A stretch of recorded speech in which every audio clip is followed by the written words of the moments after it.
very oldest language on the face of this earth.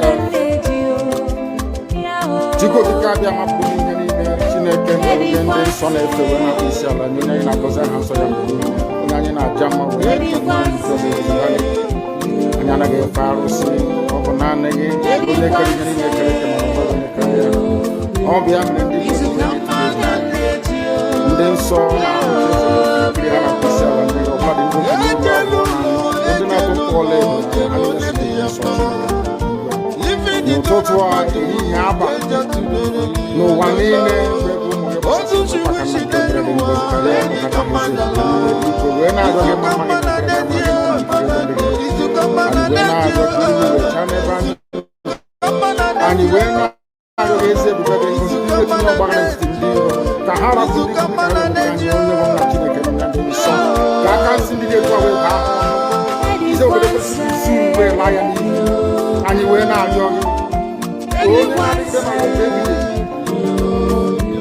Because you will make a Biafra with your source and no more and we're not going to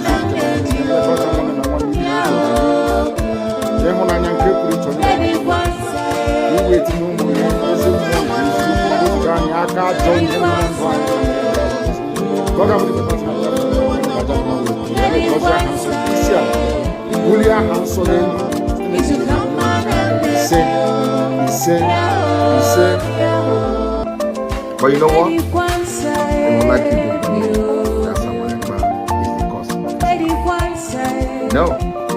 I am the solution, and the only way they can get to you is by kicking me out, which is not. I have come. Look what you do. After I am done with Nigeria, Biafra will be free and enjoy freedom. Biafra will know the importance of freedom and what happens in 5 years to come. Thank you.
The very oldest language on the face of this earth.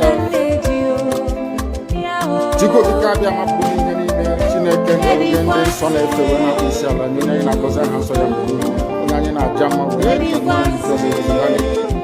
anyana ge farusi obona nege ole kali ngeni nekere ke mababa nekere obia mlendi nden so na ya na isiala ni obadi ndo no totwa ni aba no wanene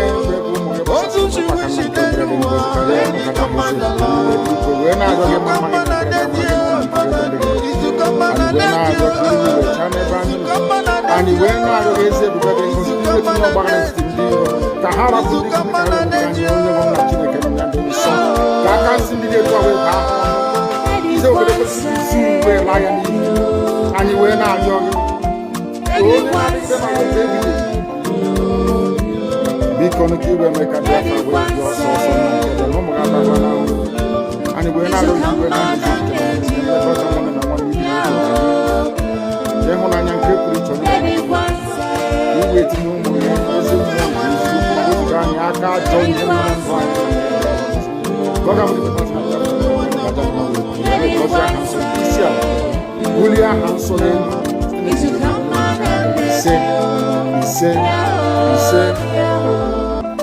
But you know what? They would like you to believe that someone is the cause of this. No. I am the solution, and the only way they can get to you is by kicking me out, which is not possible. I have come. Look what you do. After I am done with Nigeria, Biafra will be free and enjoy freedom. Biafra will know the importance of freedom and what happens in 5 years to come. Thank you.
So you keep on supporting evil in the zoo, the more your land will be taken from you.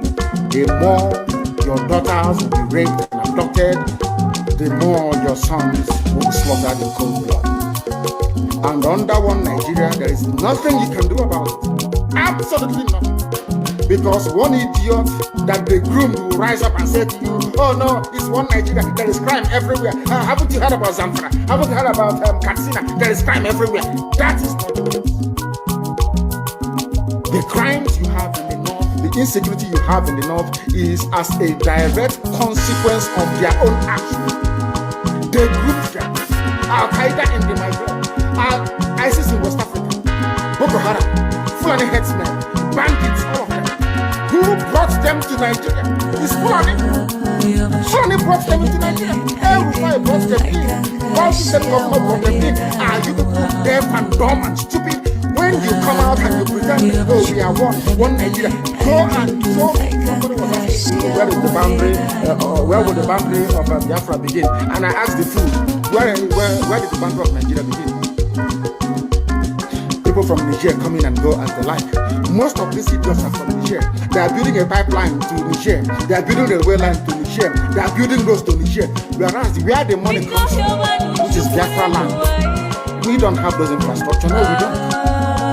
But you're taking our money. You come to Zone, you come to Onaji, you come to Ebeba, you come to Agule, you come to Ebo, you take our resources, sell it, get the money, and now you're building the way to Niger, and you want me to be happy with you. Clap for you, one Nigeria. I think you are insane. You come to my land, you take our oil, you take our gas, you take our bumper, you take everything, our VAT, our tax and pay. You are now building a road from Katsina to Niger. Airport to Niger. Refinery to Niger. You take oil from my land, you take it to Niger, you refine it, you bring it back to me as a refined petroleum.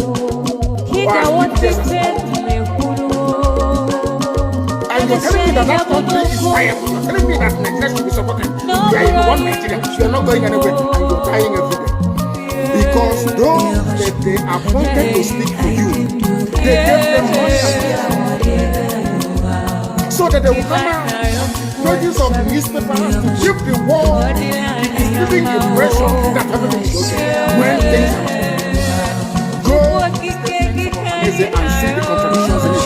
Nigeria Nigeria is not working, we are marginalized, and then you come back to say Nigeria is one, we must stay in it together. Are you not foolish? These are the useless intellectuals that you have. On one hand, say Nigeria is not working, you're marginalized, you are being discriminated against, you're suffering, they're killing you everywhere, and you come back to the same place and say Nigeria must be one. Had Nigerians gotten together to say they want to be part of this useless contraption, that's entirely their business. I'm a Democrat, I'm subscribed to it. But have you asked yourself this question? Why is it that all those asking you to remain in one Nigeria has something to gain from Nigeria, or they have benefited in the past? Nothing more, nothing less. I saw the letter that Atiku wrote to President Biden. In it, Atiku said to come and help us fight terrorism, in order to ensure that there will be no regional destabilization. That is their game plan at the U.S. State Department for very many years, until we stepped in. They keep plotting out these lies.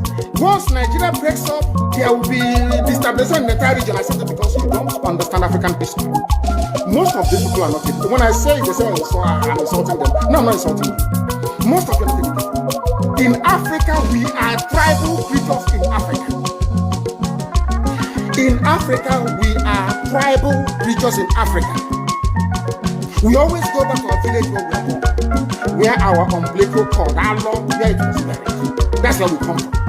That is why every Christmas, Easter, New Year festival, August meeting, you see us migrating back to where we come from. And I keep saying these things to Africans, they don't understand it. They don't understand it.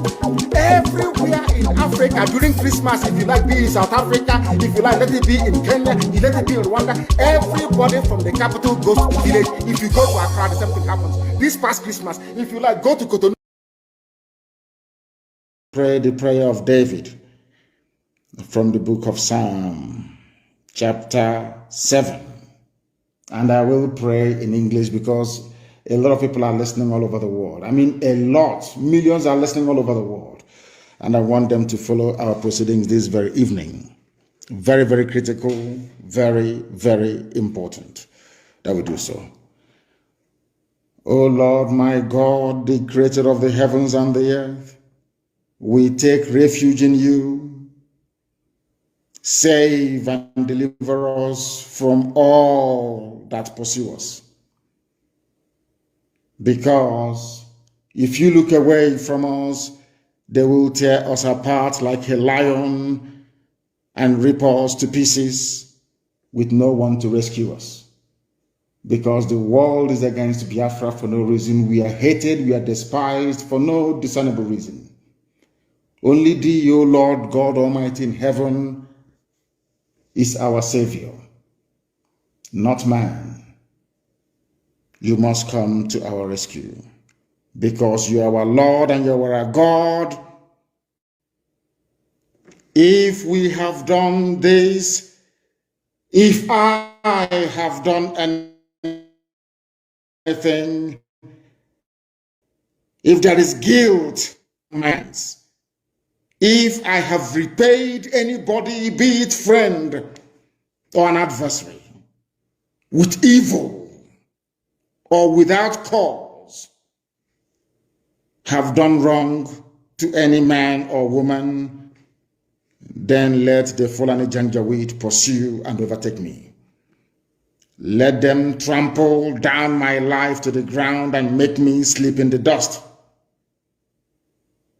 Arise, O Elohim, Chukwukikabiama Prumihanine, Adonai El Shaddai, in your anger, rise up against the rage of the Fulani Janjaweed Caliphate. You will rise and you will fight for your children. You will awake, O Heavenly Father, Lord God Almighty, the creator of the heavens and the earth, the owner of the earth, for you must decree justice. Let your children and all men and of goodwill gather around you while you sit on top of your throne in the highest of the heavens, the habitation that only thee can ever occupy. Only you, O Heavenly Father, will judge the people. You will vindicate me. O Lord, you will vindicate IPOB. You will vindicate your children of Biafra according to our righteousness, according to our integrity. O Most High, bring an end to the violence of the wicked. Bring an end to Fulani Janjaweed violence in our land. Bring an end to their abductions. Bring an end to their kidnappings. Bring an end to their extrajudicial slaughter of the innocent. Bring an end to their forced conversion of Christians into Islam. Bring to an end their mediocrity. Bring to an end their senseless feudal rule. Bring to an end their evil and their deception.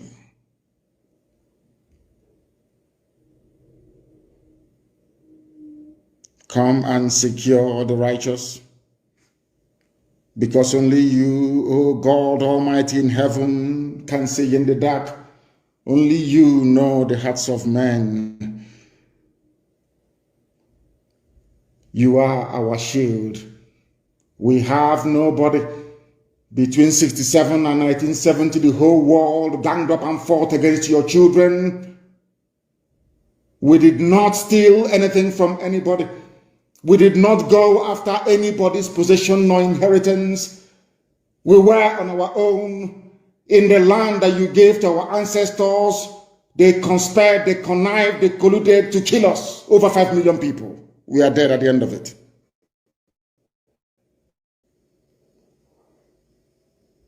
You are our shield.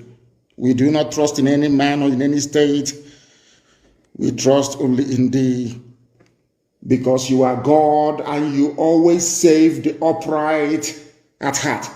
Anybody whose heart is clean, O Heavenly Father, to those you do not abandon to their enemies. That is why you cannot abandon IPOB. That is why Biafra can never be abandoned. Because your words are yea and amen. You are God, you're not human. Facebook may have been bought over by Nigeria, and we pray that Twitter will not succumb to their threats and their violence. You are God and you are an upright and a just judge. But you are also a God that displays his wrath every blessed day. If Fulani Janjaweed do not relent in what they are doing, if the Fulani Caliphate continues to pursue this scorched earth policy of abductions and murder and mayhem, then you, O Lord God in heaven, you will sharpen your sword, you will bend and string your bow, you will prepare your deadly weapons, you will make ready your flaming arrows. Whoever is pregnant with evil conceives trouble and gives birth to disillusionment. That is what is happening in the zoo called Nigeria. Nigeria is pregnant with evil because it conceived trouble and it has now given birth to disillusionment. All the holes that the Fulani Janjaweed are digging for us into that pit, they are falling into one after the other. The trouble that they have caused will always rebound on them. Their violence will come down on their own heads. O Heavenly Father, for we shall give thee thanks always, all the days of our lives, because only thee is righteous. We shall sing songs of praise unto your holy name, O Most High. For as long as there is a child on this earth of Biafran descent and heritage, O Heavenly Father, we shall worship your name and your name alone, now and forevermore we pray. Ise, Ise, He said, that was our prayer this evening. We are now going to proceed without further hesitation to bring to you the gospel which I have been mandated by heaven to preach to the children of men. Raping our women, destroying crops in the farms, and no one does anything about it. Is that how human beings are supposed to live? So, and you have the right to arm yourself and defend yourself with arms in that context? Self-defense is recognized even by all the known laws of the UN. Is that not correct? We have the right. If somebody were to barge into this very interview now wielding a machete or an AK-47, are you suggesting we should let them get away with it? You were detained for almost 2 years, from 2015 on, and actually there was no trial. No trial ever happened, and despite several court rulings that said you were supposed to be released, you were not released. Yes. Do you think you were treated in a fair way by the government? Or rather also by the justice system? No, not fairly, because Nigeria is not a civilized country. People behave like animals. They are not reasonable enough. They're not disciplined enough. They are not mentally developed enough to run a transparent civil society. For them, they have a feudal mindset where you have the ruling class and, a multitude of poverty-stricken people who never utters any word in rebellion or to even ask questions about their plight. That is one thing we are determined to challenge. Don't you think you insult a lot of Nigerians with that? I'm being very kind, to be honest. I could have used far more harsher words to describe them. I'm being very kind. So generally you don't think very positive of your countrymen then, obviously? They are not... When you say positive, no, as individuals, perhaps there are a few good people amongst them, but as a collective, this is an absolute mess. And you can see for yourself. You go through the roads and see how horrible they are. Didn't you see how unkempt everywhere is? How filthy and dirty everywhere is? That is the product of a Nigerian system that is uniquely backwards, even by the very third world standards of Black Africa. That's the fact, and people must face up to it. Well, I traveled in the north quite extensively, and I went to very remote areas sometimes where we would still find Igbo people living there, peaceful together with communities in the north. Don't you sometimes think that you might endanger their peaceful coexistence with the communities there, that they might get into trouble with that? So if they're living so peacefully together, or cohabiting so peacefully as you put it, how come you hear about all those uprisings in the north where southern Christians are being slaughtered and nothing gets done about it? Are you telling me that that is normal? People are in the north out of a dire need, necessity more or less, to try and survive. Because here, the entire production process has been emasculated by people and policies that are geared towards ensuring that our people exist in perpetual state of poverty. And that is unacceptable to us. What we're asking the world to recognize is that we want to live in peace, not in pieces. We want to live in peace, just to allow us to be. Allow Biafra to exist. We were existing before the British came. Just allow us to go back to, what we were before. No African came to Europe to create countries. So for somebody to just come in here and say, you, from today your name is Nigeria, is simply laughable. Is the beginning. Unify yourself. Bring everybody together so that the day we are going to call the shot, nobody will be left behind. The time is fast approaching. Everybody knows that Ogunu na-agba kwarapu kwarapu. And if it calls for every one of you to leave, remember, leave everything behind. We will recover them at the end of the day. This is not 1967, where you are going to abandon your property and go back, and then they will come and tell you it's an abandoned property. It is never going to happen. Make sure you have the document of your property intact. Take them with you. Run back to Biafra land, and let us do the job for you at the end of the day. I promise you, none of Biafra property, none, I mean none, not even one room that you have a document that we're going to leave behind. We will fight Nigeria. Even after this freedom has been restored, we will still engage Nigeria until we are satisfied that what they have done to us, we have gotten them back. Thank you. Williams. wildest language on the face of this very earth. Because I can say that from what I have just listened from you, it is just not ordinary. Very wonderful.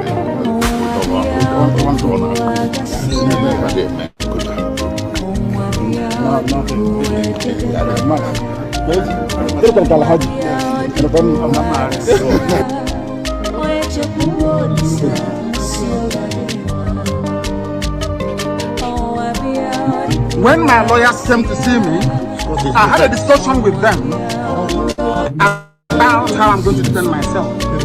I told them that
Mazi Nnamdi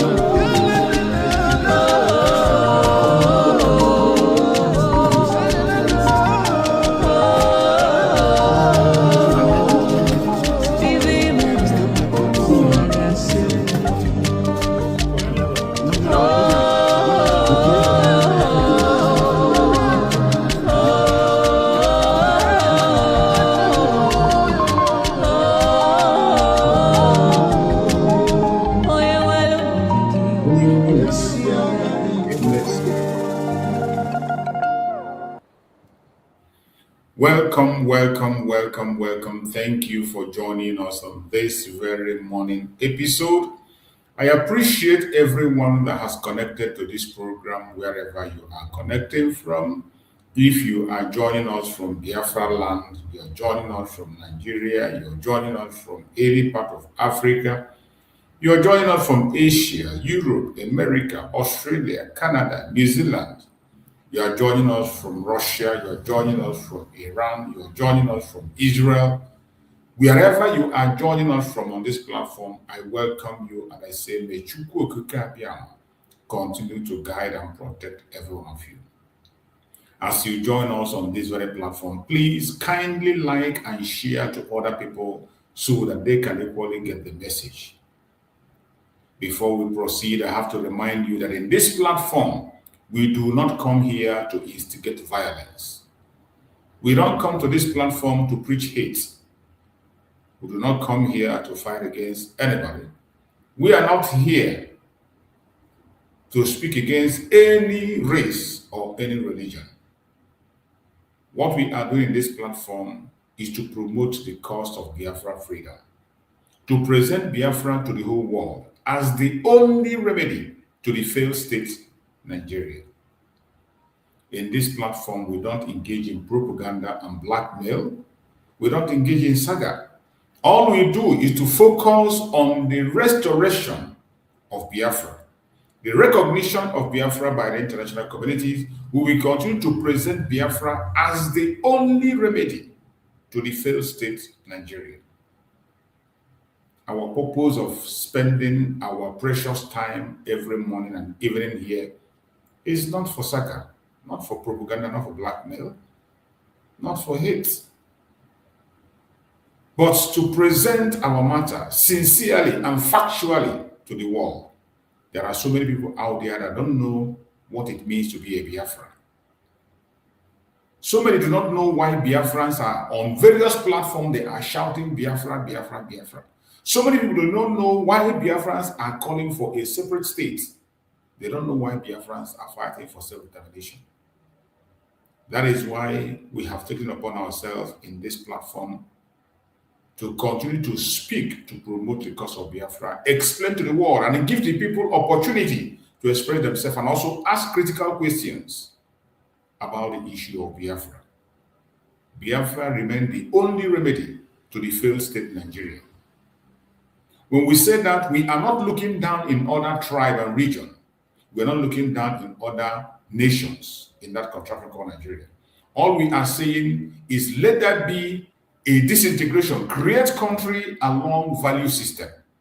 People of like mind to be in their own nation, create a nation that will be suitable for them. That is all we're asking. Let the core north establish their caliphate, enjoy it for as long as it takes. We have nothing against their caliphate. We have nothing against the north. We are not hating the north. We are not at war with the north. All we are saying is that let countries be created along value system. Already the northern part of Nigeria have embraced the caliphate. One of the reasons why they are forcefully today engaging in terrorism is because they have not been allowed to practice their caliphate effectively. Let the world weigh in. Allow them to practice their caliphate in the north. Establish a nation, northern nation, Arewa nation. At the same time, allow the Yorubas to establish the Yoruba nation. Let the Yorubas practice their monarchical system that is very common among them. Let them practice it and join it. We are not hating them. We don't take them as enemies. We are not attacking them. All we are saying, let there be respect for every region. Let the middle belt practice their own system among themselves, secure themselves, and let the Biafrans have their circular system, practice it effectively. I bet you there is no region in Nigeria that cannot defend themselves and protect themselves. Every region in Nigeria can defend themselves, protect themselves, and feed themselves. So why creating this chaos? Why creating this unnecessary competition? Why creating this unnecessary rivalry that is taking innocent life on daily basis? Why must the world keep silent and allow this rivalry, unnecessary rivalry, to continue? The reason the Fulanis are invading the entire Nigeria today is because they do not know the boundaries. Boundaries need to be drawn. Create the caliphate in the north. Let them go their separate ways. Enjoy their caliphate. The Yoruba people enjoy their monarchical system. The Biafrans, the secular system. The middle belt practice what they want. This is all we are asking. And that is why we say Biafra remains the only remedy. Go to online, anywhere you go, you see Biafrans on different platforms shouting and talking about self-determination. Very, very seriously. It is not a joke. It is not a thing of play. And we will never stop. We will never stop. Because as it stands today, it is very clear that the only solution to save life in Nigeria is disintegration. If you care about humanity, if you care about human life, if you are seriously interested in stopping the bloodshed in Nigeria, advocate for the disintegration of Nigeria. It is not out of hate. Disintegration does not mean enmity. Disintegration does not mean wickedness. Disintegration does not mean that we will not interact. We can still interact. We can still have bilateral deals. We can still intermarry. We can still live where we want to live. But let there be boundaries, so that the boundaries will be properly defined, that when you enter into the caliphate, you will know, I am in the caliphate, and you will respect all their laws. As we speak, there are Biafrans that are living in Saudi Arabia. There are Biafrans living in Iran. There are Biafrans living in Iraq. And they obey all their laws, live peacefully, do their business, and come back. This is what we are asking. Allow them to be there, enjoy their caliphate, while you draw a boundary. Let countries be created along value system so that each person, each individual will respect each other. There will be mutual respect and there will be a healthy competition among all of them to grow. As I said before, every region in Nigeria can feed themselves. Every region in Nigeria can take care of themselves. There is no need region cannot secure themselves. The only reason the country is porous is because it is not a country. What was created was a company for the interest of the British. A company that was forcefully kept people together to force them to be a country. And they never agreed to be a country. Not today, not tomorrow. And they will never agree.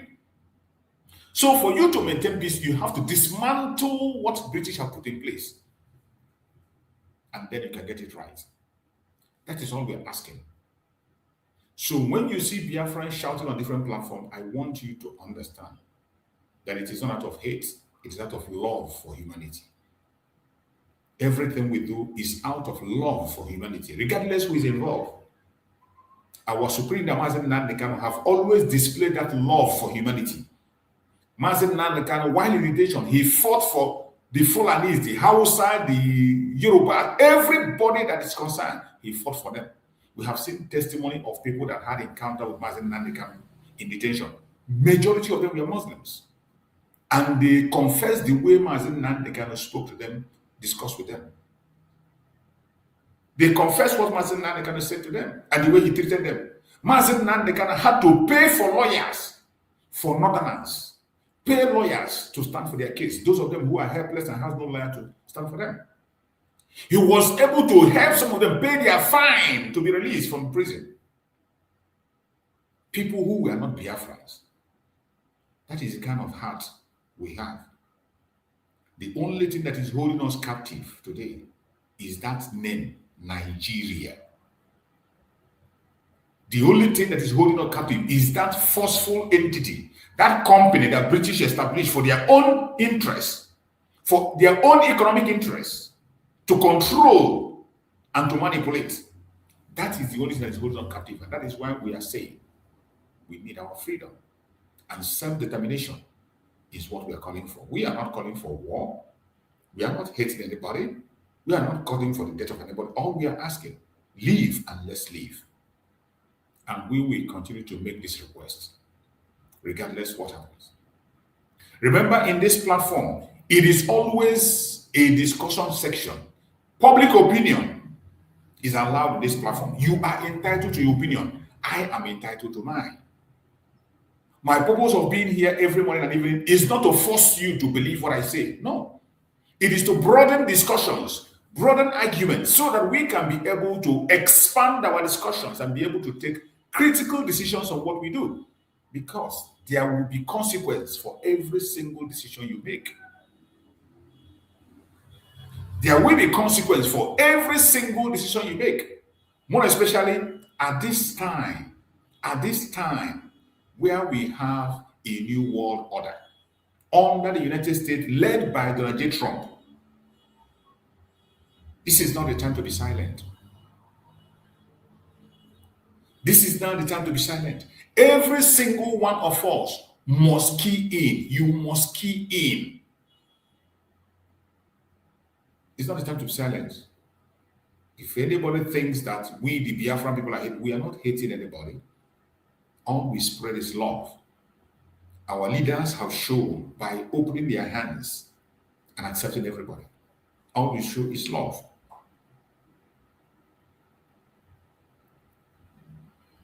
My fellow Biafrans that have joined this morning, I appreciate every single one of you, and I encourage you to join me on today's program. If you have any contribution to make, remember, it is an interactive section. You can click the link and come in. If you are watching on TikTok, you can equally send a request. I will bring you in, you will speak. Those who are watching on Facebook and those who are watching on YouTube will be hearing you. If you have a superior argument, feel free to come in. Remember, this is a very critical time, more especially now that we have a lot of pretenders, a lot of sympathizers. They claim to be sympathizing with those of us that are in the front line, talking about Biafra.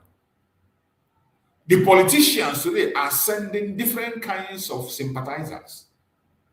You see them on their conventional media. You see them on social media. They will start by acknowledging the fact that we have been dehumanized. They will acknowledge the presence of the Biafra. They acknowledge our good work. But at the end of the day, they will tell you it is not yet time. These are the real enemies. These are the people that don't want us to have our freedom. Anybody that comes and tells you that Biafra, that it is not yet time for Biafra, fear them. Stay away from them. We have gone too far. All the way from Mazi Nnamdi Kanu. Mazi Nnamdi come on board.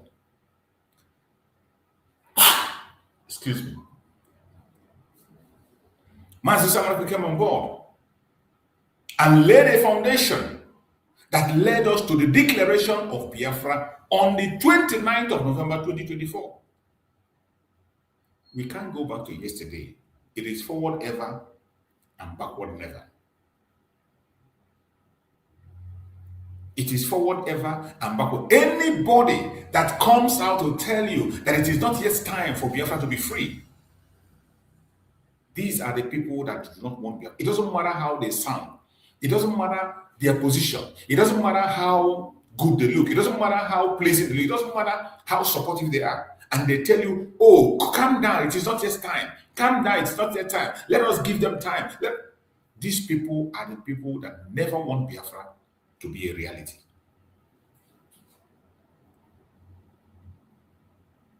We are in a time where the only thing we have to focus on is the recognition, and that is what we are calling for. We are calling for the United Nations, the EU, the United States more especially, to pronounce that word. And we know and we believe that before the end of this year, that word will be pronounced. That is why wherever you are, don't relent. Continue to speak and continue to represent Biafra in a very positive side. Try as much as possible to represent Biafra. Those of us that are online, represent Biafra. They are watching us. They are observing what we're doing in our various platforms. Sometimes when you come, you think that maybe there are few people watching us, but there are people you never believe that are watching, but they are watching, observing what we say, what we do, and how we conduct ourselves. They come to us to get informations. And at this time that everything is going to be on the table, including the disintegration of Nigeria that you and I know, and we are hopeful that it's going to be on the table, we have to conduct ourselves properly. All things is working for good to them that love Chukwu. And every one of us know that already all things is working together for good. All things is working together for good. For those of us who love Chukwu. It doesn't matter what the enemy does. It doesn't matter their confusion, their lies. Everything will definitely work for our own good. And that is what I'm seeing. If you can't see it, I can see it. And that brings us to the topic we are discussing today. Today we are going to discuss a topic which says breaking. Mazi Nnamdi Kanu honored in Georgia, United States. Global vindication and Nigeria moral failure. Many of us saw that breaking news. Breaking news. Our supreme leader, Mazi Nnamdi Kanu, honored by the state of Georgia. The state of Georgia gave him a honorary citizenship. Many of us have seen it. What you saw there is a global vindication. And what you saw there is Nigeria moral failure. And I want to ask you, if Mazi Nnamdi Kanu was a terrorist, will the state of Georgia give him citizenship? Ask yourself, if Mazi Nnamdi Kanu was convicted of terrorism, will the state of Georgia in the United States of America, of all people, give him a honor of citizenship? Of course not. That has vindicated Biafra. It has vindicated us. As you know, that in all parts of the world, there is no part of the world where IPOB is seen as a terrorist organization. Only in Nigeria. Not even in other African countries. There is nowhere. The only place where IPOB is officially seen as a terrorist organization is in Nigeria. Never had before. Only in Nigeria. That you see that only Nigerian government see the innocents as terrorists. And this brings us to the shame of Finland. Finland went and put their hand into that shame, and they joined Nigeria to criminalize a man that is fighting for self-determination. Finland, a member of EU, criminalizing self-determination, that is a right enshrined in international law, a right signed in by the European Union themselves, a right assisted by African peoples and human rights law, including Nigerian law itself, approved self-determination. But what did you see? Corruption. A corrupt human being came into Finland, and they merged with Nigerian government and criminalized a freedom fighter, also called him a terrorist. And what did they charge him? 6 years. They called our Prime Minister, Mazi Nnamdi Kanu. They arrested him and charged him for terrorism, and they sentenced him 6 years. Mazi Nnamdi Kanu went in for appeal. They continue to postpone the appeal. They are still postponing the appeal. They are postponing the appeal. Even as we speak, they are still postponing the appeal. The same thing they are doing to Mazi Nnamdi Kanu. Mazi Nnamdi Kanu have put in appeal for his own. They have refused to allow the appeal of Mazi Nnamdi Kanu. And up to today, Mazi Nnamdi Kanu is still struggling with appeal. But the most painful thing is that some people who claim to be our sympathizers, they are not even care about the freedom of Mazi Nnamdi Kanu. They came out and told us how happy Mazi Nnamdi Kanu is to be in detention. They came out to tell us, unbelievable, that Mazi Nnamdi Kanu is looking healthy and better in prison than outside. They came out to tell us we should not talk, we should not protest, we should just embrace the situation and turn Sokoto Caliphate as a pilgrimage. Unbelievable. And these are people that claim to know all. People who thought they have the wisdom and knowledge. But unfortunately, it is a different issue. So my fellow Biafrans that are watching wherever you are watching from, we are going to try as much as possible to do justice to this very topic this morning, and also play some other videos that will also help us to analyze so many things. Try as much as possible to follow us on. If you have not shared this program, share it. You're going to learn a lot from it. If the program resonates with you, share it. Share even to our enemies. Those that have contrary opinion, they should feel free to come on. Everybody's entitled to their opinion. We broaden the discussion. At the end of the day, after doing the program, we go back and watch it again and we'll learn lessons. That's what we do. So the topic of today says, breaking. Nnamdi Kanu honored in Georgia. Global vindication and Nigeria moral failure. That is what we are discussing today. And my fellow Biafrans and lovers of freedom, wherever you are, I welcome you all once again. Good morning to every one of you. Good morning to the lovers of truth. Good morning to those who still believe that justice may delay, but it never dies. It is a weekend, and I wish you all a very happy weekend. As you know, in 2026, we promised to make our program very educating. This broadcast is not just ordinary like we always do. Today is one of those mornings that history quietly records. Even when propaganda tries to silence it, history quietly records. Because this morning, while many are distracted by noise and distractions, the word has spoken clearly. The state of Georgia in the United States of America has officially honored Mazi Nnamdi Kanu as an honorary citizen.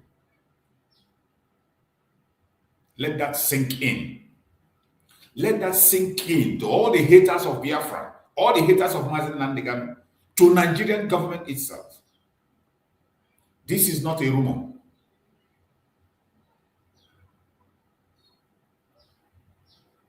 Many of you must have seen the videos.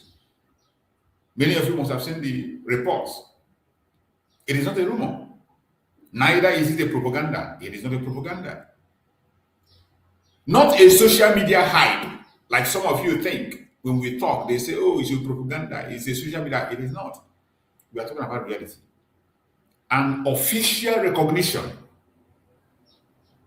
by a democratic system that understands language of freedom. And that recognition speaks volume.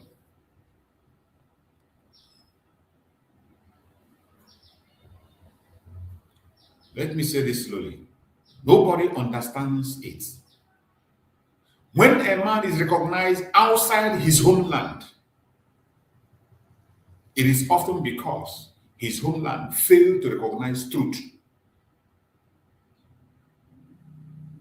When a man is recognized outside his homeland, it is because his homeland failed to recognize the truth.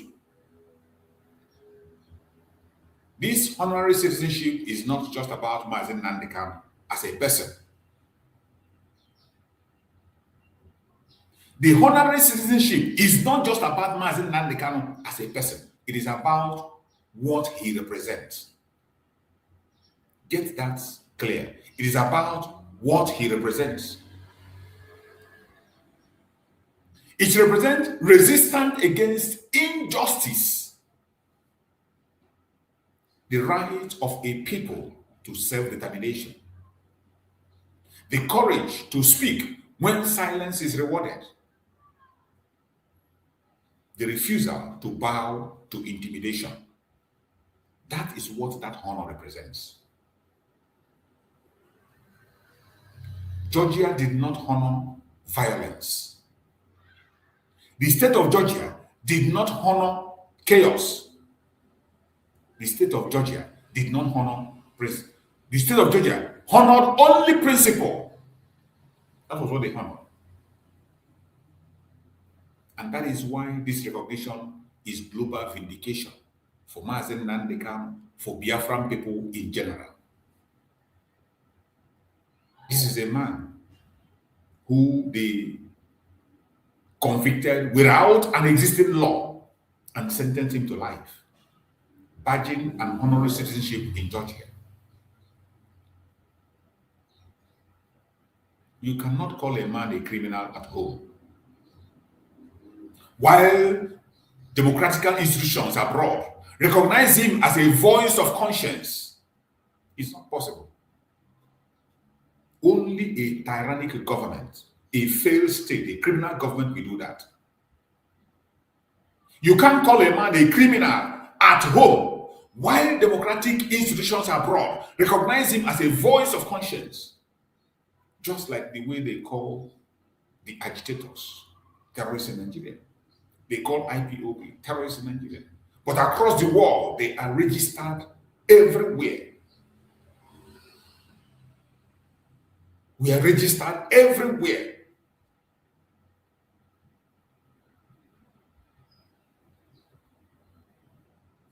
Including Finland that kidnapped our prime minister. Biafra is registered in Finland. We have a consulate in Finland. We have a mission in Finland. And so many other places. That contradiction exposes something very important. Here is the paradox the Nigerian government cannot explain.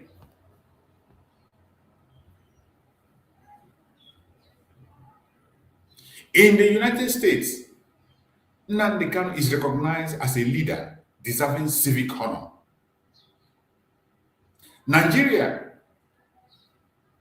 In Nigeria, he is treated as a threat for demanding justice and equity. You can imagine.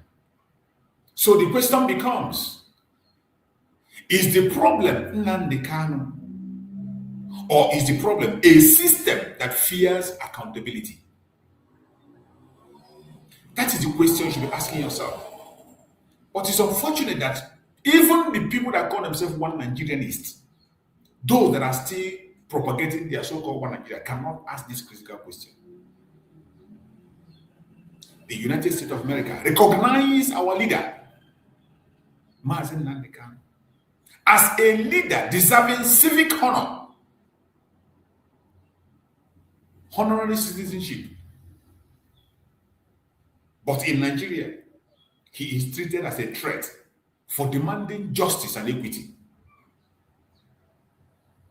Ask yourself the question, is the problem Mazi Nnamdi Kanu, or is the problem the system that fears accountability? Remember, our Prime Minister was also honored as Ambassador of Peace in South Korea. The Prime Minister of Biafra, Republic of Nigeria, the Prime Minister of the United States of Biafra, Mazi Simon Ekpa, the Prime Minister, was recognized in South Korea as the Ambassador of Peace. But in Nigeria, he is seen as a threat. So is he the problem? Or the problem is the system that fears accountability? This is the question that all the idiotic people that are hating on Mazi Nnamdi Kanu and Mazi Simon Ekpa refuse to ask themselves. Some of them, they choose where is comfortable for them. They tell you they love Mazi Nnamdi Kanu, but they hate Mazi Simon Ekpa, and I laugh. Once they come to that direction, you already know who they are. You don't need a prophet to tell you who they are. You already know who they are.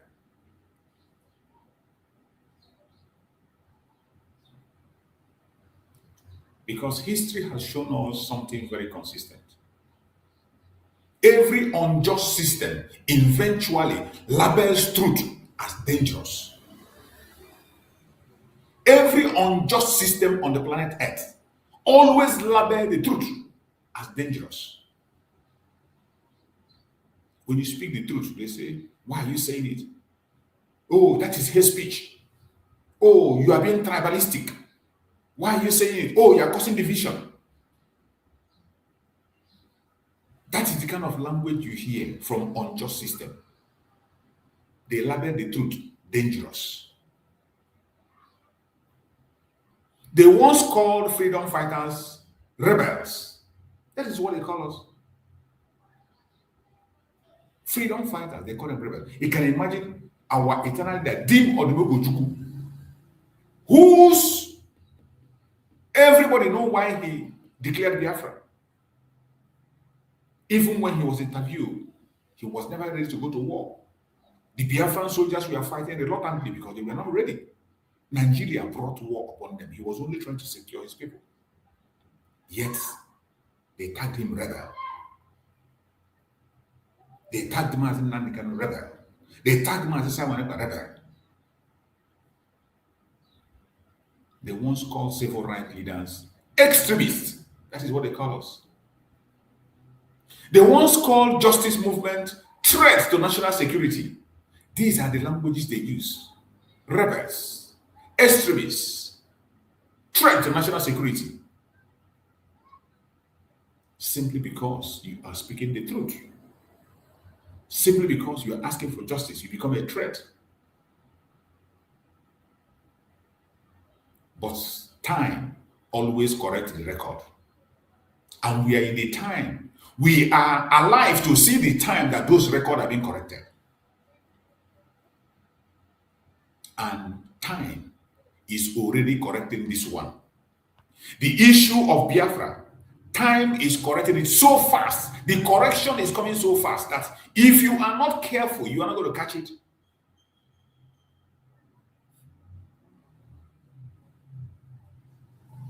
This honor that was given to Mazi Nnamdi Kanu send a message far beyond Georgia. It is not just about the state of Georgia in the United States.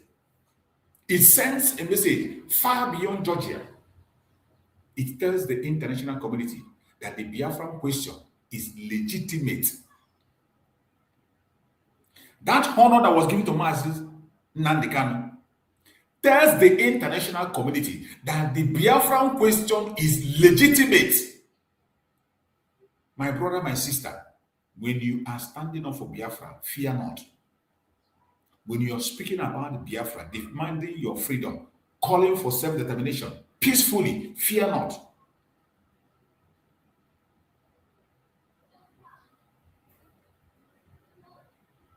Biafra question is legitimate. It is not imaginary, as they always say. It is not manufactured, as they always claim. It is not a fringe of idea, as they make you believe. Biafra question is legitimate. That is what that honor shows. And it calls for celebration by every single one of us. That honor is not just Mazi Nnamdi Kanu. It is to you. It is to me. It is a response to long-standing exclusion, insecurity, and injustice. You cannot suppress a people forever and expect silence. No.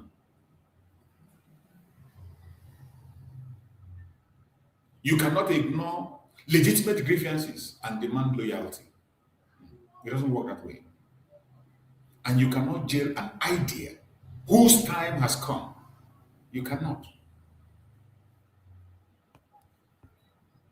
Biafra is not begging for sympathy.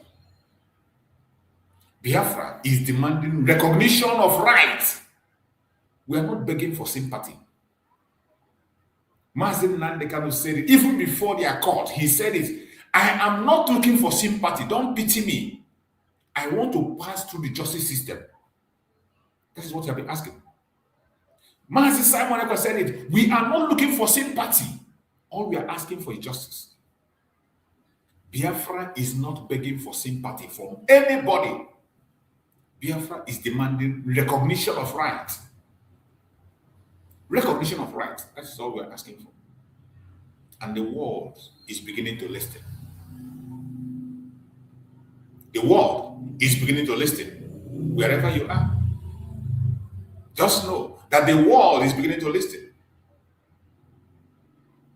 Now let us confront the unfortunate truth many want to avoid.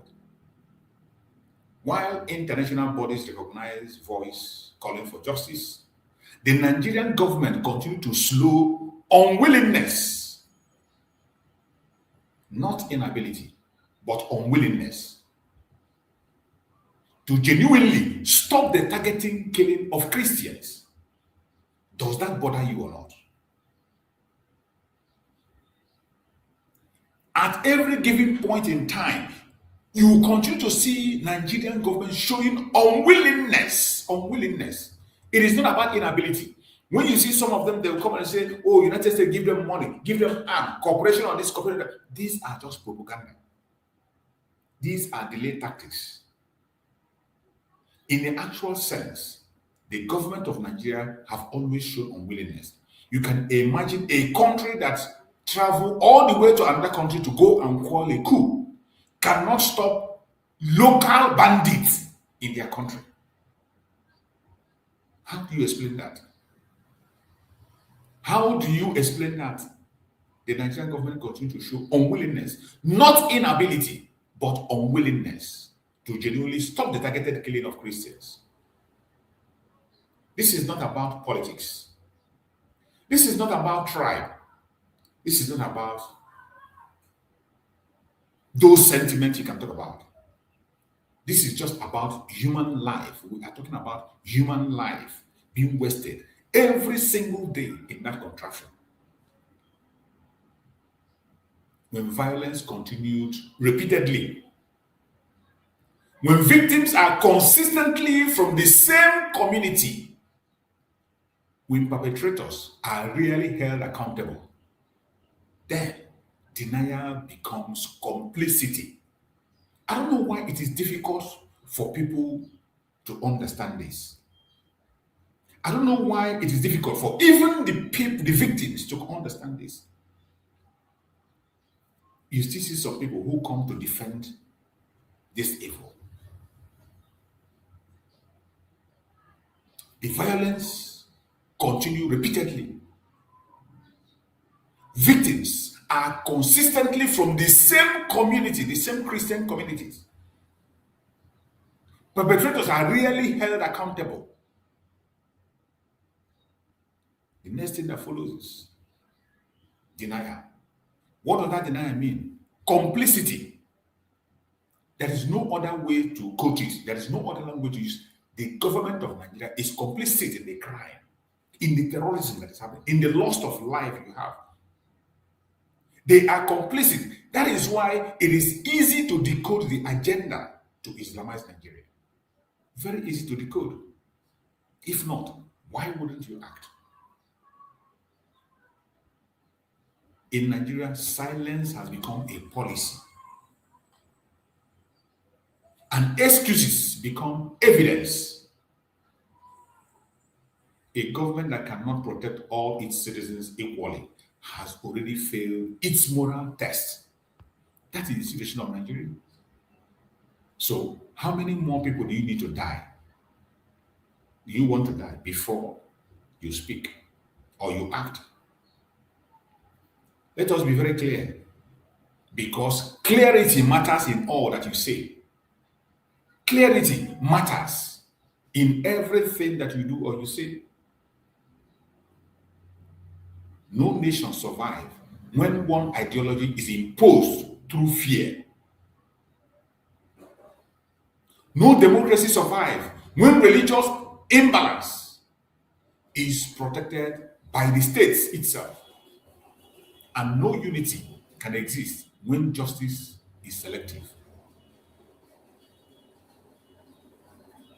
The refusal to acknowledge the Islamization agenda is not neutrality, it is active denial. This is the major point.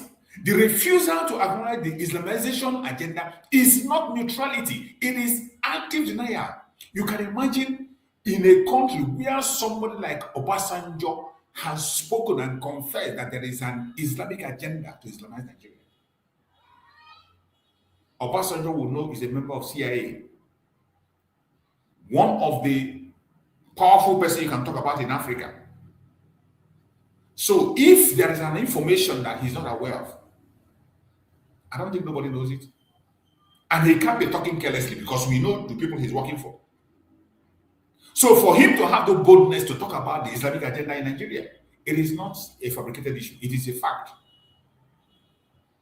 But why is it that the government is supporting it?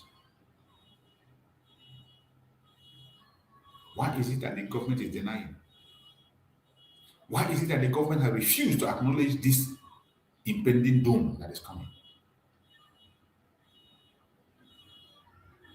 And denial does not stop reality.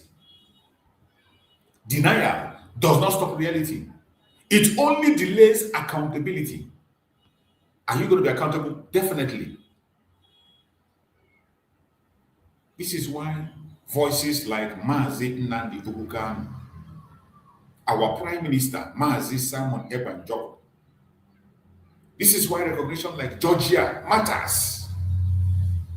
This is why it matters. That recognition, this is why it matters a lot. At this critical time, it matters. Because truth will always find another platform when you try to silence it. When you try to silence truth, it will find another platform. To the Biafran people listening this morning, wherever you are listening from, do not let intimidation make you forget who you are. Every single Biafran, wherever you are this morning and you're watching this program, do not let intimidation make you forget who you are. Do not let propaganda rewrite your pain. Don't. And do not let delay make you doubt destiny. This is why we are coming online every single day, morning, afternoon, evening, whenever we have opportunity. We are doing this to make sure that the Biafran people are not intimidated. To make sure that we do not forget whom we are. To make sure that the propaganda of the Janjaweed and the Caliphate does not rewrite our pain. We will make sure that our destiny is not doubted. Vindication does not always come with applause. Vindication does not always come with applause. Sometimes it comes quietly through official documents, through international recognition, through moments like this. A moment like this recognition, that is how vindication comes. Sometimes it doesn't come loud. It doesn't come with those loud applause that you hear everywhere. It comes silently, quietly, through official documents, like this very honor that was given to our Prime Minister, school leader, Mazi Nnamdi Kanu. This honor is not the end of the journey. This is confirmation that the journey is justified. This honor is a confirmation that our journey is justified. Everything you are doing as a Biafra, don't be afraid. The only thing you need to do is to be truthful. Be truthful. Don't be violent. Be truthful. Be sincere and focused. Just be truthful. Be truthful. That is all you need to do. Nigeria must answer these questions honestly. The contraption called Nigeria must answer these questions honestly. Why is the world recognizing a man you demonized?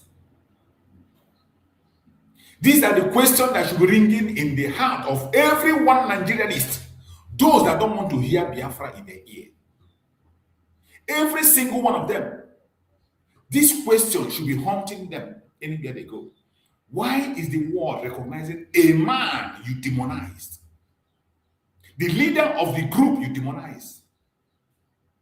The leader of the people you don't want to see, you don't want them to live. Why is justice celebrated abroad and punished at home?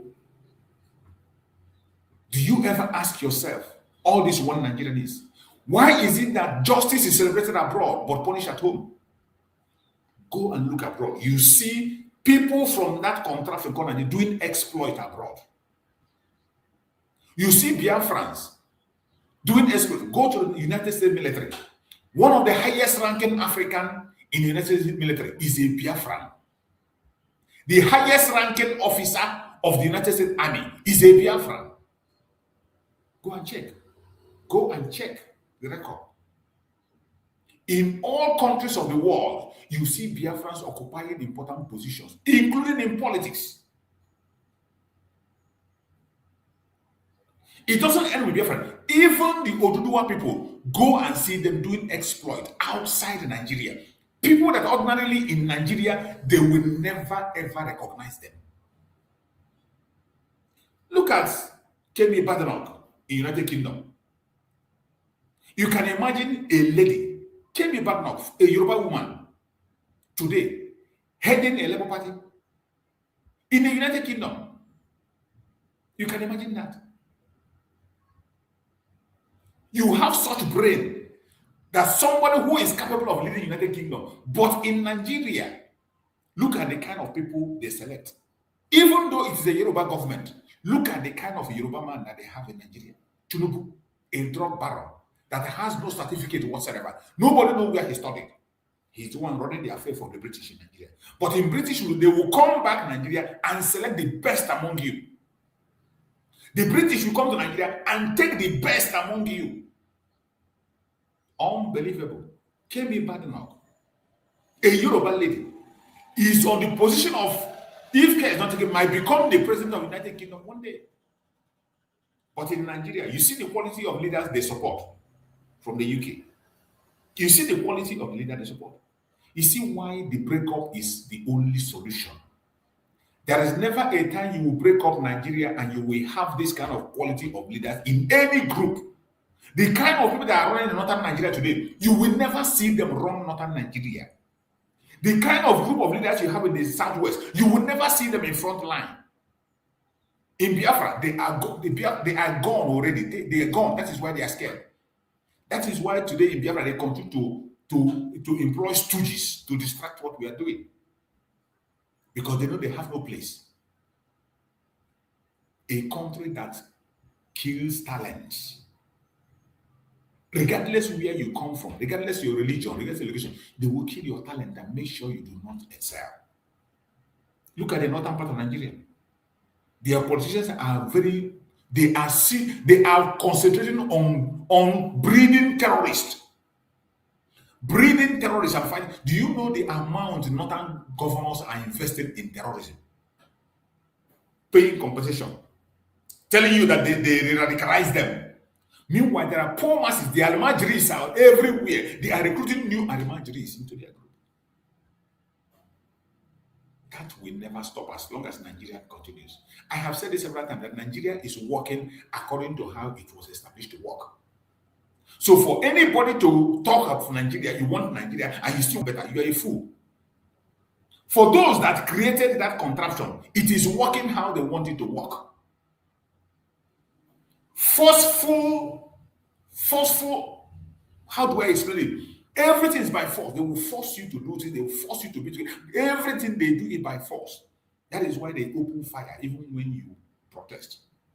You can't know that. That colonial system of force, that is how it operates, and that is how it will continue to operate for as long as that name, Nigeria, continue to be there. It doesn't need a rocket science for you to know that Nigeria is working as programmed by the colonial masters. And the only way you can change it is to end it. Go back to basis. Re-establish every region. Let it be where they are. If they want to be together later on, they can now come back together and write an agreement on how they can be together. That is one thing that people don't know. When we talk about this separation, people don't understand. Disintegration of Nigeria does not mean hatred.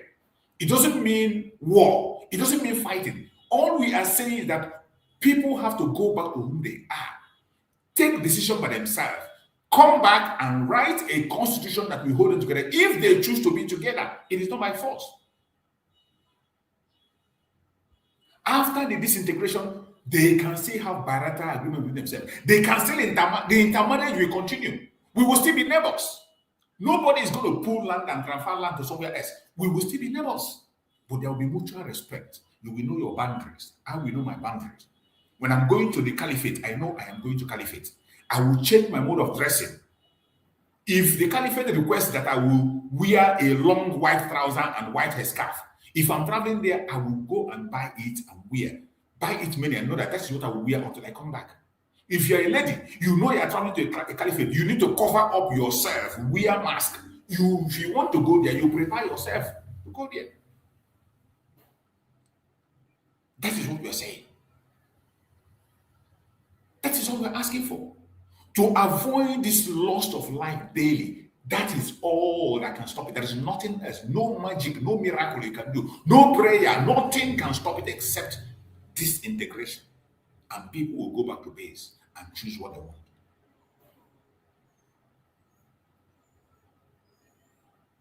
Ask yourself. the contraption called Nigeria. Every one of you that is supporting one Nigeria, ask this question to yourself. After answering it sincerely from yourself, you have everything. Why is the world recognizing a man you demonized? Why is justice celebrated abroad, punished at home? Why?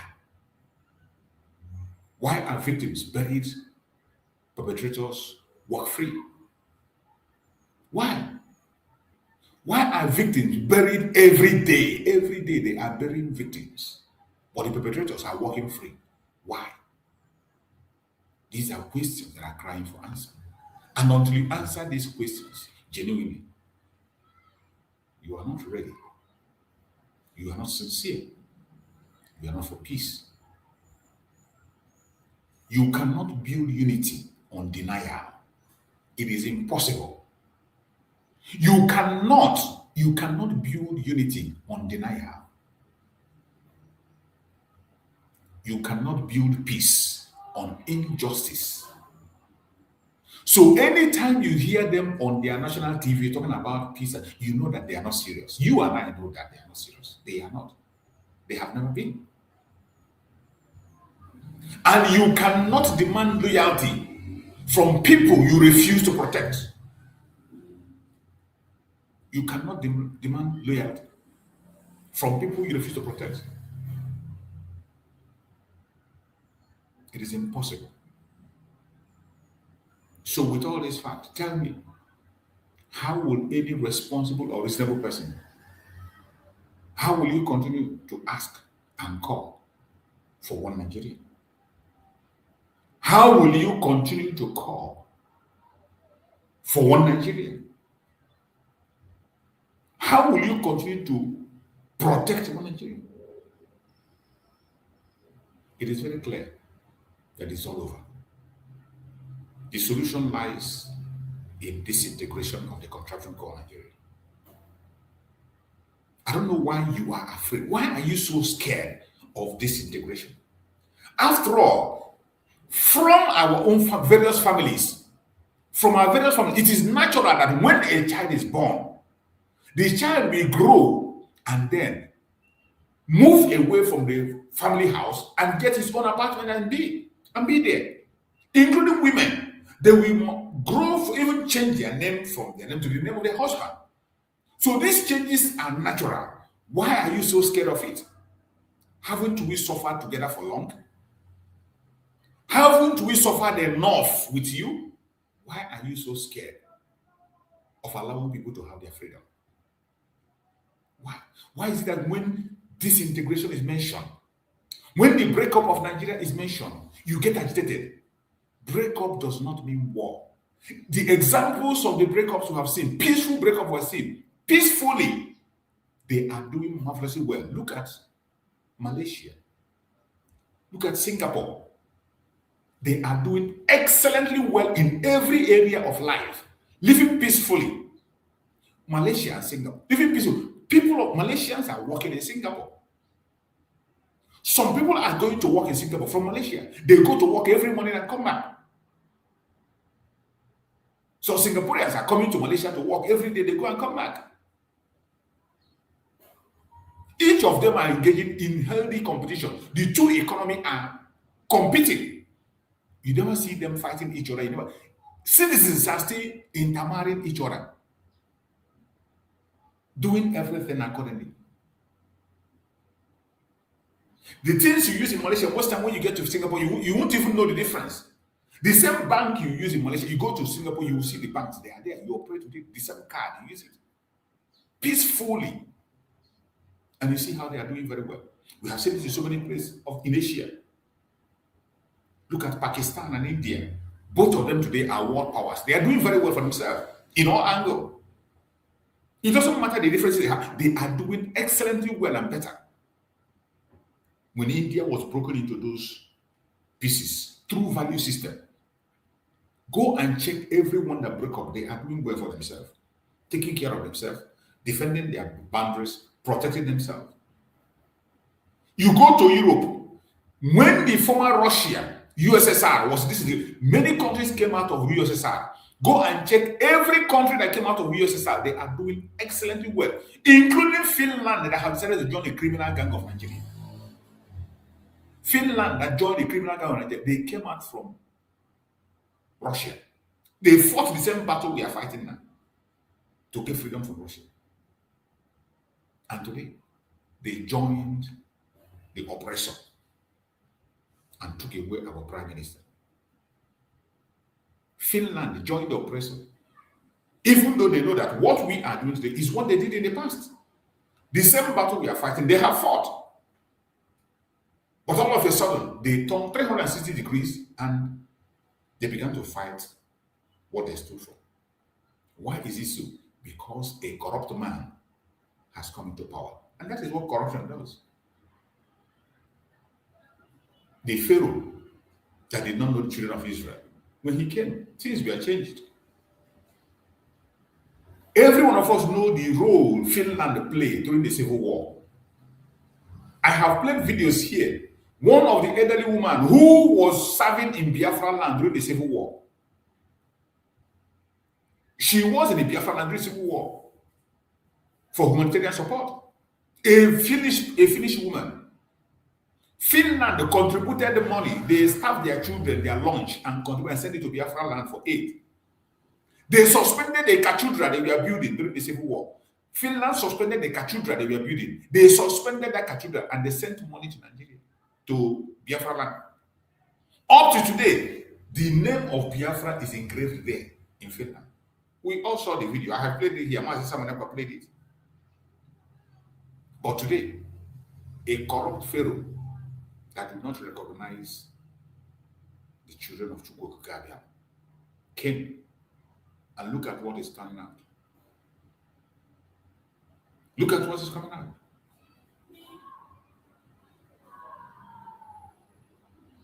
Look at what's coming out.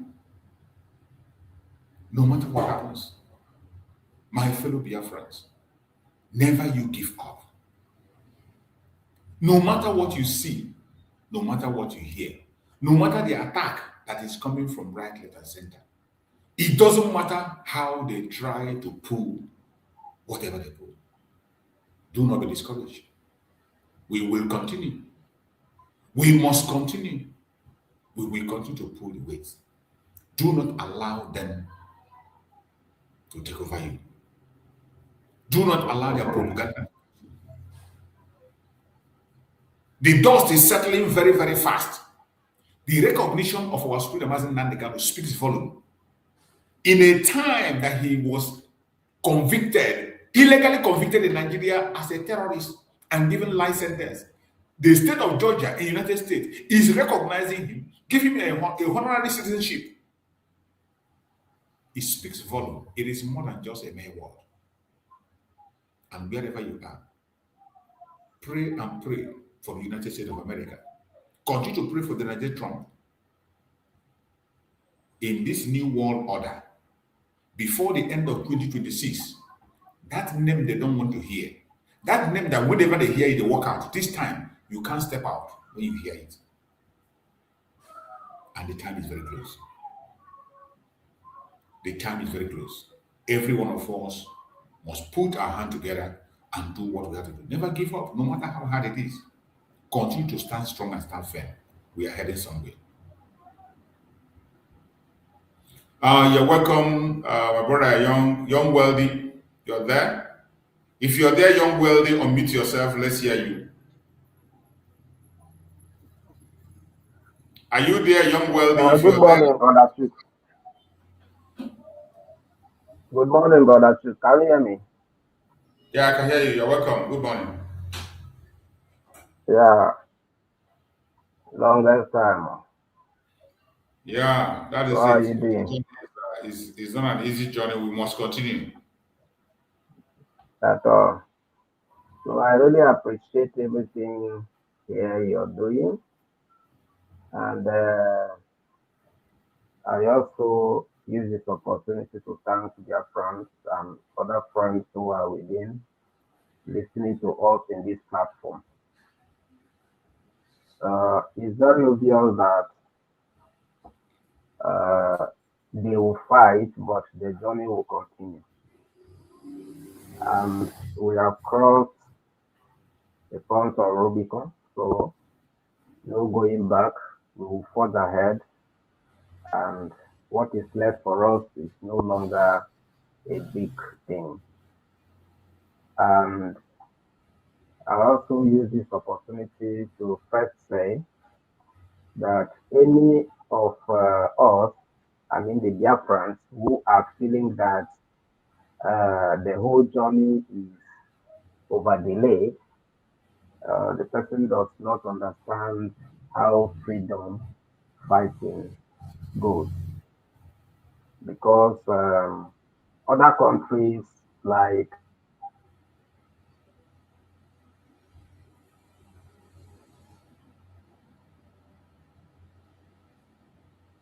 We lost you. We can't hear you anymore. I think you got a network problem. We can't hear you. Check your network. Young Wealthy, we can't hear you anymore. We can't hear you. We cannot hear you again, Young Wealthy.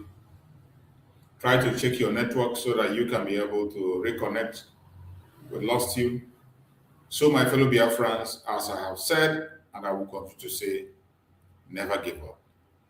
This is a very great opportunity for us, and we appreciate the United States of America, Georgia to be precise, for their good gesture for what they have done. It also brings Biafra to the limelight, as we have said. And that is where we are supposed to be focusing.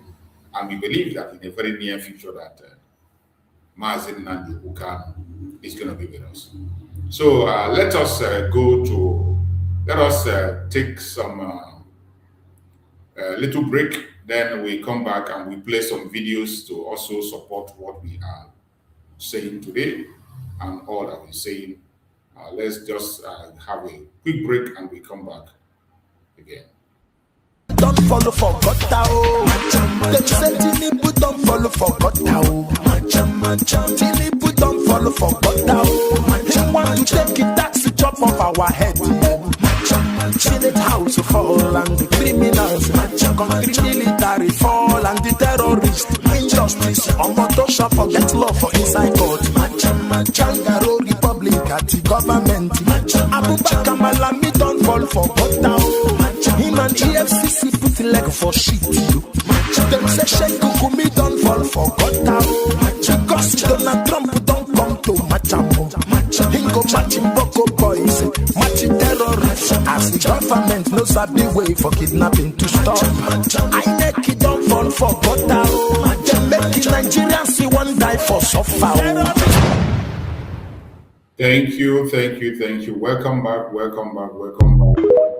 Let us go to some other video that we're going to listen to. I'm going to play a video of one of the NGOs that are working in Nigeria, in Yelwata to be precise. In the recent burial I was on, the guy gave a very, very emotional and outstanding statement that I will go out to play. I want you to listen to what that guy had to say. He said a lot. And just like Mazi Nnamdi Kanu have been saying and Mazi Simon Ekpa have been saying, he just said exactly what we have been saying. He called for self-defense, that people should not just hold in their hands and be waiting for help that will never come from the government.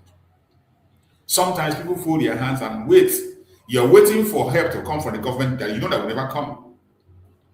That it is high time that people rise up and begin to defend themselves. Those areas that have been invaded. This is the message that Master Simon ever preached, and they called him names, called him different kinds of things, attacked him right, left, and center. But finally, that message today, it is the foreigners that are preaching it. The United States are in the front line of that message today. The United States of America, they are in the front line of the message. This is what we have been saying. And when we say it, they call us name. When we say it, they say we are instigating violence. Protecting yourself is not instigation of violence. That's not what it means. Self-defense is a right that everybody has. Self-defense. Self-defense is your right. You must have to defend yourself. You must. If you don't defend yourself, people will take your life. Even animals defend themselves. Animals in the forest, they defend themselves. Plants defend themselves. That was why Chukwukama created everything and gave them defense mechanism in them. Every living thing that Chukwukama created, he gave him or her a defense mechanism. So if you decide to utilize your own defense mechanism, you don't blame anybody, you blame yourself. You blame yourself. That is why it is very important, very, very important that everybody should be awake. Don't wait for anybody. Nobody's going to come for you. Nobody is going to fight for you if you don't fight for yourself. Nobody is going to save you if you don't save yourself. So the first step to save people, the first step to save is you yourself. The first form of defense is you yourself. You yourself, you are the first form of defense. Because if you don't defend yourself, nobody will do that for you. Nobody will do that for you. I want us to listen to the message of this brother before we proceed. From the international community will speak. You have seen what is going on here, and you greet our people. I'm sure you have a word or two for our people. Hey! It's time for you to speak now. There's no word that I can tell you that will change this. There's no word that I can tell you that will take away your pain. There's nothing that I can say or do that will take away your grief. I can't change this. What I can promise you is that I would rather die standing for truth than sitting in America while my people are oppressed, while my brothers and sisters are persecuted and massacred, while the world is just watching. Other Christians are just watching.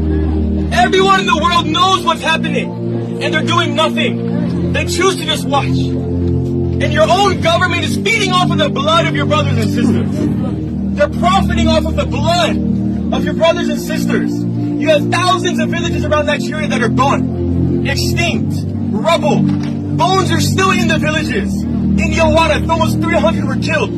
We're rebuilding the village in Yawara right now. Bones are still on the ground. But the governor says there's no genocide. The one who claims to be a Christian.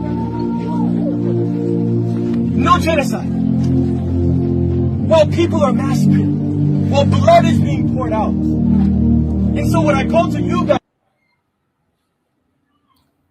I hope you saw how what that guy said. Even a governor is denying, a governor that is supposed to protect the people is denying that the people are not being massacred. What a shame. A governor of a state is denying. The person that is speaking here is an activist from the United States making a case, speaking up his voice.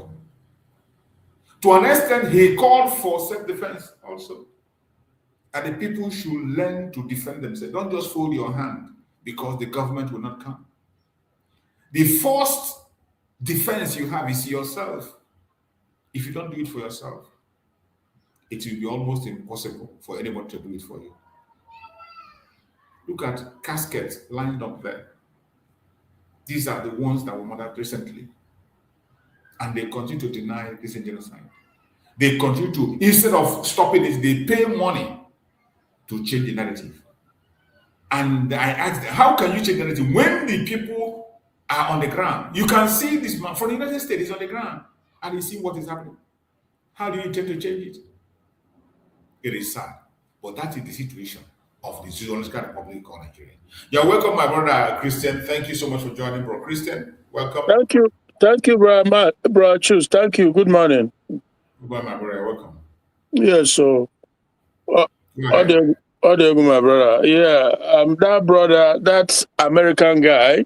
You know, I've seen him on a platform where he has been advocating for justice for the people, but it's really sad. It is very, very sad that these are people coming from other places, you know, to shine light on the evil going on in the country and the people in the country who are supposed to cry out, who are supposed to make it a centerpiece, center focus of that is a priority, but they don't care. They don't care. They don't care. They do nothing. That is the one thing I cannot understand, how people in the country who call themselves activists, who call themselves political aspirants, and the rest of it. There's so many of them, but the fact that these things are happening and they don't feel like it's a number one priority, that is human lives being wantonly wasted unnecessarily every day, every time, and it's unbelievable. Unbelievable. What do you have to tell anyone? What exactly are you going to say? You know, misplaced priority. That must be deliberate, just to make sure that the truth doesn't come out, that people don't know what is happening. It's really sad. It's really sad, because I saw him on that Precious Enyi's program, how consigned the guy feels, you know. But the people who call themselves Nigerians and they say they want to own Nigeria, and their fellow one Nigerians are being massacred continuously, driven from their home, and they don't feel the need to make it a priority. Nothing else should count. If you ask me, in my opinion, nothing else come before this, because life is above every other thing. Yes. But they'll be there talking about Wizkid, Shehu Kuti, Very Dark Man, or Peter be this. But their fellow human beings, their fellow human beings are going through something in the country that they themselves cannot even stand. It's just unbelievable. Unbelievable what is going on. You know, I just, because I came in very late yesterday, I woke up and I said, let me check that. I see already that the program, you are on this program, you know. So this is the light that ought to shine in every darkness, every corner, every dark corners. People need to see what is going on. It can't just be that way. International organizations, when they gather, all they think about is Gaza, Gaza, Gaza, Israel, Gaza, Israel, Gaza. Worse than that is happening here too. You know, worse than that is happening in other places. I'm not saying they shouldn't talk about that, but the world should be able to know that bad things are happening all over the place deliberately, sometimes by the government because of their negligence. So people should be able to, but there are people who don't want to talk about it. They want to just cover it up while it continues, and they are distracting you. That is the sad part. That is absolutely the sad part. But we will continue. You continue to do what you do, and God will continue to bless you. And this other guy, like this very guy now, you know, look at, he has things he can do for himself, you know, but he has taken it upon himself to bring that news to the world that what is happening here is terrible. It's terrible. How can you be telling me one Nigeria when you don't love your fellow Nigerian? You don't care when they are being massacred. You don't speak about it. You want to close it up. And you're telling me one Nigeria. What is the meaning of that one Nigeria? When you cannot feel the pain of others. Oh, it's not from here. Oh, this you must be. You cannot do this. Everything is, you know, tribalism, hatred. It's 100 people, not 200. Yeah. Yeah. As if they're talking about foul. Exactly. Even if it's one person, even if it's one, why would you not seek justice for that one person? It's a human life. But all they do is to cover it up. Oh, dear, my brother, it's just sad, really, really sad. I don't know what to say this morning. I just felt touched by this brother, you know, from America, who is taking it upon himself to let the world know. We cannot continue like this. We just cannot continue like this. It's abnormal. You know, these things are deliberately, it's just crazy. Because look, if like in America or Australia or anywhere, something happened, we know something can happen anytime. It could be accident, it could be a deranged human being. But this is different. What is going on in Nigeria is a different thing. You know, because somebody tried to make comparison and say that somebody massacred people in Australia. So what? I think it was in church and Angola. It was in Arise. Yeah, on Arise. But it's one-off. It is one-off. It happened maybe once in a while. It happened, but the bottom line is that they will go after the people and they will bring them to justice. But in Nigeria, you can't do it and escape. Yeah, but the case of Nigeria is that they are just covering it up. They want to distract you so that you don't look this way, look the other way.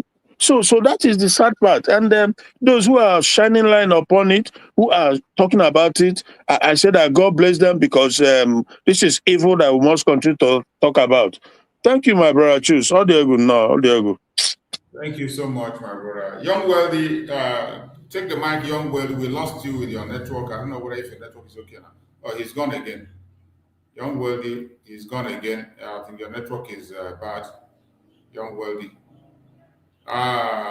Coaches, go ahead, coaches. Go ahead before I play the next video I want to play. Go ahead, coaches. Let's hear you.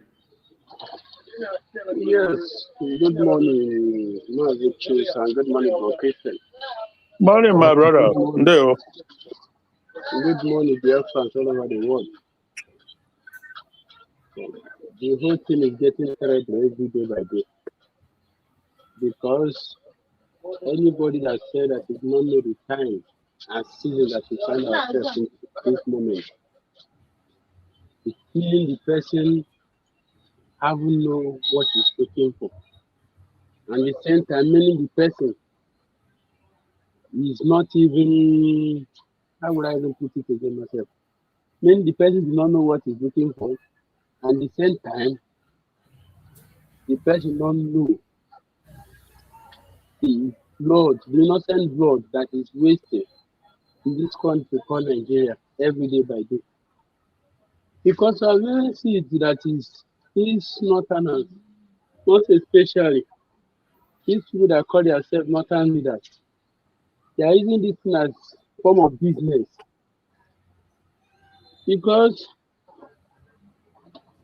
they are asking for peace deal. And if you look at the peace deal that they are even doing, they are even using the innocent blood for that peace deal that they are talking about. We heard the other day that a governor has for them to list about 70 people. These 70 people that he asked them to list for them. All those people is identified terrorists that every one of them know the kind evil they have committed in a society. And you even see, after releasing those people, they will still come out again to go and cause another havoc. Meaning they are using those people to list their member that Nigerian government has told. Because that is what everything is going. That is what you are even seeing in that picture. But we thank God that Biafra and the government of United States of America, that everything is happening now, all thanks to Mazi Nnamdi Kanu, that have come out earlier, continue to shout, continue to speak, for every one of us to be aware of what is coming. And now, what Mazi Nnamdi Kanu have continued to say is now happening in everybody's eyes. And this time for everybody to start speaking up. There's no wait for that freedom. They should give you that freedom. They say the kingdom of God suffered violence, and it's only the violent one take it by force. This is the time for us to take our freedom by force, because nobody is going to give us that freedom. Because before the government of America, before they even say they were going to step in, they have seen that we are doing something. That is why they said they were going to step in. Because if every one of us don't speak out before, or if Mazi Nnamdi Kanu don't speak, for our brothers and sisters to know what is coming, and even we that are here now speaking, if you are not doing something, The government of America are not going to support me like that. Yes, sir. And it's the time for us to do more so that the whole world is going to hear our voice. Thank you, Mazi. So let me stop here for now. Thank you so much, my brother. I appreciate you for that note. Thank you so much. Let's listen to this. Let's watch this video and listen carefully to what is happening here. And all this is to expose what is happening in Nigeria. You know, sometimes people think it's just the Biafran people talking. So we'll still bring a report that is coming from them. They themselves, other tribe, other people from that contraction. Because most of the time they just think it's just about the Biafran people. We are the one complaining, we are the one talking, we are the one that is always agitated.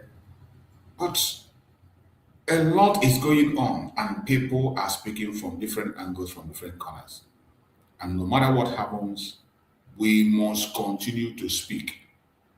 No amount of blackmail will make us to stop. Never. Their blackmail will never make us to stop speaking about what is happening in Nigeria. The blackmail will never stop. Instead of stopping, we will increase. We will increase our effort. Instead of stopping, we will increase our effort. And that is what we will do. So wherever you are, this is a very interesting time. A very, very interesting time. If you have not been following up before, you have not been speaking, the time has come for you to speak from your own angle. Speak from your own corner. Because this concerns every one of us. For those of you who think it is just about Biafran people, don't worry. Don't worry. Just be patient. It is going to get your doorstep. And maybe by then, you will not even have the mouth to complain. By then, you will not even have the guts to complain to anybody. You can't even explain what happened. Right. President of America, Donald Trump, ordered airstrikes in Sokoto, against the bandits, terrorists, and all of that. And he said that's not the last, that's not the end. The more, if this spate of killings, senseless, heinous killings continue, there will be more. What's your take on that? It's unfortunate how are the mighty falling in the midst of battle. Afghanistan was theater of war now for almost 30 years. Then Syria, Nigeria become a theater of war. Once you don't put your house in order now, you invite outsiders to come and pop your nose. If you are calling with your wife and you shout to the street, neighbors will have to come to intervene to say, don't kill yourself. So it's unfortunate we found ourselves in this junction where we were appealing to be a Security Council seat holder. Now we are under the jackboot of Donald Trump. Quite unfortunate. The main problem, again, is that we are not solving it. Since 1960s, that I can remember very well, the North believes Western education is of no use. You see, I love when people speak the truth and start from the grassroots. Exactly. Sometimes when they come, they tell you it is poverty, it is this, it is. Look at where this man draw his own word from. From the beginning. All the way from 1960, they have refused to anything in education. When people talk about this Boko Haram, it will seem as if because the Boko Haram came yesterday, that they have refused Western education, even before Boko Haram was established. They never wanted to have anything to do with the Western education. And today, the same people will turn back and blame you and I for it too. They will come and blame us. I love the way this man started his speech, and let us hear him. Donald Trump, quite unfortunate. The main problem, again, is that we are not solving it. Since 1960s, that I can remember very well, the North believes Western education is of no use. They were breeding a Mazi race. People don't go to school, they don't learn anything. About 20 million out of school. Anybody between the age of 15 and 40 now in the North have not been to school. They are not mechanics, they are not bricklayers, they are not anything artisan. All they do is to sell a little sweet, a little suya. So the pool from which you can draw bandits is unlimited. You hear that? 50, 60 million, 70 million people between the age of 20 and 50 in the north are available to be carrying AK-47.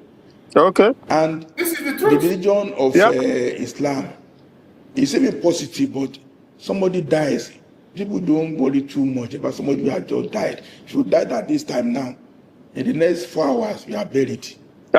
So death is on the lower scale of in the human calculation. The northern calculation will kill they you. don't care about death. No value, no value to life. Kill me now. I'm going to heaven straight. It has no deterrence anymore. Yeah. You understand? So an average northerner. It has no deterrence at all.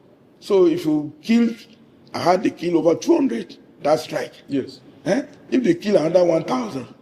They don't care. No. Because you marry many wives, you have many more children, there are marriages. Even your cows. Have you ever thought about it? You have cows. You just want the cows to eat free from nature. You don't want to grow grass. You don't want to invest in the business. And you're selling a cow for 1 million naira. And the cow just to go and eat somebody's crop. Anyhow. So that mentality has to change. The leaders of the north have to and there are no sign. Many of my colleagues in the north, they are still defending that is their way of life. Cows can eat anything it wants, but you are selling the cow. Why not give the cow? That is the problem. There is no sign that they are even ready to address the issue. Yeah. Instead, they will be supporting it and they will tell you that it is their custom. Yeah. You can imagine. Oh God. Free. If the cow is eating grass, free. You are not giving the cow free. But the cow is still somebody's investment. It's cheating mentally. I don't think anybody has really thought about it that way. If you give the cow free as charity, then your cows can eat grass free then. Is it not true? But you are eating grass free and you're selling cows at close to 1 million naira a piece. You are cheating nature, you are cheating society. So the problem of banditry, Trump, we're just going to be like Afghanistan. Russia has spent 20 years in Afghanistan. They withdrew. America is there. They withdrew. CIA, Mossad, KGB, they are still operating in Afghanistan. The same thing in Afad said Syria. Iran is coming to, the world is just unraveling. And it's so unfortunate that Nigeria will now be a theater for experimental statecraft in the world. It's so sad. As a rider to this, this insecurity, because one of the major causes of it, you touched on it, is this issue of free, roaming of cattle, the movement of pastoralists, that we're not even sure maybe 10-20% of them are Nigerians. The majority of them, allegedly, are from our neighboring West African sub-region, So, the present administration of Bola Ahmed Tinubu created the Ministry of Livestock to assuage the feelings, the perceived grievances of the Fulani ethnic nationality. Some were not in support, but some counter-argued that, okay, if that is what is going to cause, these killings to abate drastically, so be it. Now, having created the ministry, why has the president not proclaimed a national ban on open grazing of cattle? Recently, towards the end of last year, they came out and said, okay, it's been banned. Then quickly, they flip and said, no, it's not been banned. Is the president beholden? I mean, we're told the president has guts, he's bold, he can take a okay. Why can't we have a ban on open grazing of cattle? Hey, you didn't hear that? I was for 8 years the most senior person technically in Nigerian agriculture as Director of Planning, NALDA, National Agric Land Authority. Nigeria does not know what agriculture is. The ministry is just marooned. It's agri-business, not farming. We are still farming. And then the government is devoid of moral authority to do anything. They can declare anything, but you cannot. Nigeria is big. You can't just shout in the villa. Somebody will hear in Nguru. See, how many people died in Katsina recently now? rickety. He's not making sense here. Oh. We need to bring Nigeria. That is what I'm saying.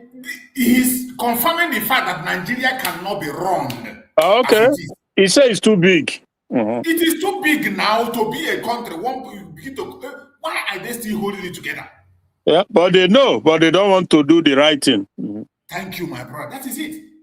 He will make all these reasonable points, this important points, but at the same time, when he see a Biafra man asking for self-determination, he become angry. They fight. Okay, that is the real issue here. Yeah? That is what I don't understand. They want to make this point. They confess that this country cannot be managed. You can't stay in the villa and talk and not be. The president is just a president. You cannot give order and obey. Look at him confessing that Tinubu himself said stop open grazing. Even gave them the livestock, but still, yeah, they continue.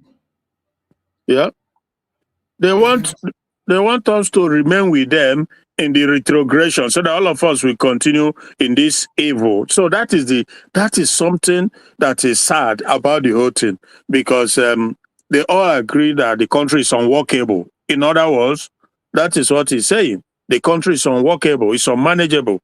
There are no capable hands to manage it. You know, he cannot shout in Aso Rock and expect somebody in Burutu to obey. Well, ordinarily, that's not how it's supposed to be, because there's supposed to be a mechanism to implement and to enforce that the law of the president is carried out. But it's all a joke. It's all a joke. So the man, this is how it's been all my life. This is how it's been in Nigeria. That man go there, people go tell you, say, na Jagaban, na this, na that. He dey brave. Nothing. He go do am so 4 years. Not be 4 years, not be 2027, 4 years don't finish. Nothing to show, not absolutely nothing. And if, God forbid, this demonic entity continue to stay in one piece, he go stay there another 4 years. Nothing will happen. The same talk, nothing will be implemented. He go come and he go say ban open grazing. At the next minute, nobody go take him serious. You know, he go say VIP police escort. People not go take him serious. He go say I go bring electricity. Before he entered, he said he was going to solve the electricity problem. That if not, don't vote for me for the second term. That was his word. That was his word. First time is almost finishing. Nothing changed. It get worse. My brother, how dare you, It's so sad. This country, I don't know why it is difficult for people to understand that. Yeah. The only people that are genuinely seeking the interests of everyone are the Biafran people. Yeah, that's true. Seeking for the interest of everybody. That's true. All this call we are making every day, it is not that of hate. It is not that of wickedness. It is not even for resources. Not because we are too smart. Yeah. It is a necessity of life. This is something that to save life, in order to save human life in Nigeria, to save humanity. That is why we are shouting every day, but they can't understand it. When they hear us, they get angry. And when they come to the national TV, they begin to complain. Yeah. Down into small elements so that people can take charge of their lives. Missing us together, you make another. Second, you make another. They declare emergency now, security. What does that mean now? We just mouth things. We're not serious about anything. Okay. They imported 2,000 tractors about a year ago. Have you heard about it? They said they imported tractors. Where are the drivers? Where are the farm? Where are the crops? Nothing. We just run government by announcement. And then announcement. And then announcement. The civil service is no longer alive at all. Civil service is supposed to be a vehicle to implement government policy. But civil service is no longer alive. Civil service is dying, if it's not dead.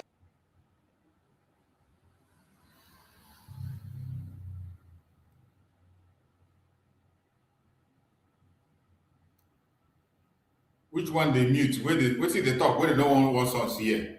Because you cannot just decree what is not in existence. Rather than decree, have you announced first that states where they have land are 500 hectares in one place? So, for instance, now, pharmacy will start now. You can't just announce something in October. Or if you announce today to say by March, we are going to start growing grass in a certain place, designated places. You fund it, and then by June, July, you say all people with animals, so go here, go here, go here, go here. That's it now. Yeah. But you just announce no program, no milestone, no timelines. It's just announcement, no program. They bought 2,000 tractors.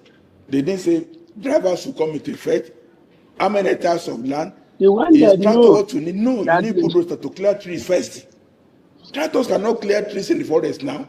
You just bought tractors. It's abandoned. It's of no use. Once you don't have a methodical plan of what you are doing, announcement, you cannot solve problem. You can't. So it's just, they are not, we have no government, no governance in anything. Yeah, we don't have, our mind is not for governance. It's for political announcement, for score, political gain. And this is what we are. You see, it is all about complain. They will complain, but when they come for solution, they will never do anything or say anything. Yeah. And Nigeria will never change. It's just like this we are saying. Do you know, I heard that now they are proposing to present Peter Obi with Kwankwaso as the vice. And I want you to tell me, what can Peter Obi do with Kwankwaso as a vice? Remember, Kwankwaso was the person Shetima was saying that he wished that they chose him instead of Buhari. That is for ADC. No, in the audio that secret audio that was revealed, secret audio of discussion of Kunle and Shetima. No, I mean, you said that Peter Obi and Kwankwaso for ADC party. Yes. Oh, okay. Obasanjo, Obasanjo. If they succeed, what can Peter Obi do? Choose. Those are manipulations by Obasanjo and the rest of them, just to make sure, say, that they continue to do the bidding of the British. Now them they keep the British business center going. That is their commitment. It's like some sort of ritualistic oath they've taken. The Obasanjos of this world, we know so many of them. That to keep it together, but they know that it's not one. Nigeria is not one, and they know that it's not working, and they know that it will not work. I'm telling you, but they continue because of that dark, entity they are beholden to. Because there's nothing P2B is going to do, absolutely nothing. If Tinubu went and said Jagaban, fear not even let him talk. He talks about open grazing, then violate them right before his eyes. He says security. Shetima go there under his nose there, they sabotage everything. If he talk to him, fear no let her even touch Gumi. Now Peter Obi now go, what did Peter Obi go do? When Kwankwaso no go just rubbish him, eh? My brother, Kwankwaso that Shetima said that if it was him, that he would have achieved Islamization in 8 years. He said in 4 years. Yeah. He said Kwankwaso would have achieved Islamization in 4 years. Yeah. Audio. And with all this information available, still, you still see some people, some of us, even our Igbo people, are still believing that somehow election is going to fix their future. God have mercy. When we said that the creation of Nigeria is from the realm of darkness, brother Okechukwu, I saw the analysis he gave some years back. Case we care Nigeria, Yoruba, Hausa, because these are the three major things. Anyway, now again, so you can. It's hard to believe. It's a very, very, but everything points to what goes on in Nigeria is beyond. Is audio. If I call it because I've never seen how a country that is not one in every way you look at it, and because it's not one, it's not working. Since the creation of Nigeria, everything has been going south. Nothing is moving right. Absolutely nothing. Nothing is working. and they know it's not going to work. And it's even worse now that this terrorist has taken over the country. Therefore, it simply means that there can't be progress when there is no security. You can't make any meaningful progress. People can't farm, in the areas where this whole thing is coming out. People can't travel everywhere. All the roads are, unsafe to travel. Not be yesterday I see for Benin, Edo, or to Benin, stuff like that. They just live shooting live, kill people. Say yesterday. Okay, where person go start? Where do you start from? Everywhere you look, these things are unabated chaos. Even Rufai Hosseini was declaring it out yesterday that Nigeria, anarchy has taken over in Nigeria. Anarchy. So, oh my God! But the solution, he will still blame Donald Trump for coming to help Nigeria. But the solution is right there at the tip of everybody's this thing. The solution is there. What you just gotta do is break up this thing that was never supposed to be in the first place. When you do that, you see this whole thing come to an end. I'm telling you the truth, because you know what? There are words, these 12 states or whatever, how many ever them be, when want Sharia and whatever, they will stay in their place and practice. If they want, anyhow they want to do their religion, their belief is their business. They will not bring it to us and we will not bring ours to them. We should have to trade together with trade. If they don't want, they keep their own. We can trade with the other side. This is how it's supposed to be every region. But I don't know what they see inside, though, when one chop their head, put this Nigeria. That is what everybody is going through. I've never seen anything like that in my life. Let's hear from Ocean. Ocean, you're welcome. Go ahead and meet yourself, Ocean, if you're free there. Yeah, I greet you this morning. Good morning. Hello, my brother. Happy weekend. There you go. Yes, I wish you the best. I greet you, Mazi Priest, right? Morning, Ocean. Morning, Ocean Master. There you go, Mazi Kochuk. I greet you, my brother. Greetings to all of us, Biafrans, lovers of freedom. Yeah, I greet you, all our brothers and sisters on the comment sections.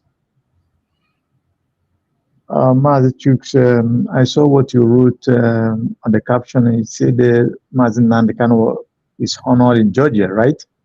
Yes.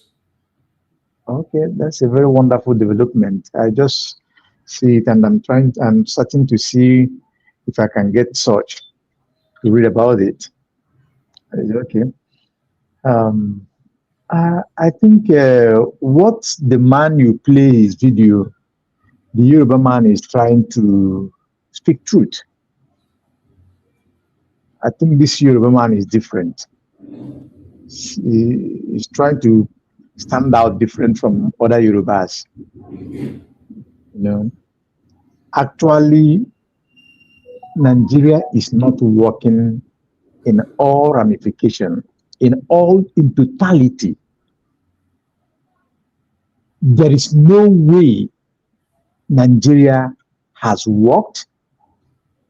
There is no way it is work, and there is no way Nigeria will work according by the structure of Nigeria. Even if you like, do whatever you want to do on this planet Earth, with the same structure of Nigeria today, it is bound and made to fail. That is what it is. You see, our brother Chris said that Nigeria, is it Chris who said that Nigeria is too big, or the Yoruba man? I don't know. But however, it is not all about the size of landmarks of Nigeria. Nigeria does not have even much, because there are other many big nations with population. But the people is that the problem is that the people that you're living with are not people that means to live with you. Number one, you don't believe in the same ideology. It is a problem. Number two, how can okay now, Mazi Chooks, the Biafran people choose to live in the house. Since ever we hear about our ancestors, about our forefathers, there is a way they made their shelters to date. And now you bring in people who believe that you can never live in the house, that building a house is a haram. No, it is not possible for them. You bring the people that believe that you cannot study as you are, that you going to school or, doing innovation or exploit is a haram. You can. That all they need is just stay naked, born children anyhow, live in the bushes, carry a stick on your shoulder. Anybody that talks, use that stick, buy him, or use machete, buy the person. How does it work? How could that work? It is a problem. And the major problem is that these people that are doing this thing and causing this thing are foreigners who came in some decades ago. Some are trooping in because of the system that the government of Nigeria provided for them. So there is no way we can live together, no matter what. This is where I have problem with the Yoruba people somehow. You see the way this Yoruba man here talk, which is the best way, which is the way that every reasonable human or Nigerian should be talking, because it has gotten to everybody's neck. Mazi said it, Mazi Kochuk said it, that he's choking everybody. But the other Yoruba people, what do?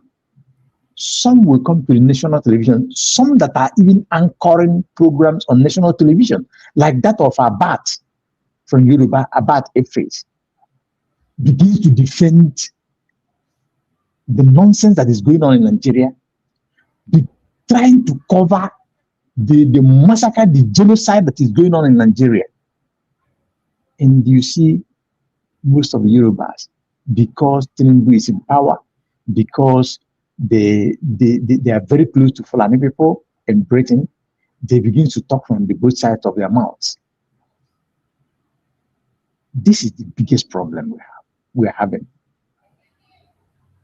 Despite the Western world found by themselves, apart from the exposition of Mazi Nnamdi Kanu, exposition of Mazi Simon Ekpa, exposition what the Deputy Prime Minister of Biafra, Dr. Musa Rabeza, is doing by tweeting, retweeting, and tagging Donald Trump and all the leaders that matters in the world for them to see what is going on. Apart from those things, the Americans or the Western world have found a way, make their own observation, make their own investigation, and they found out that there is a lot of genocide that is going on in Nigeria.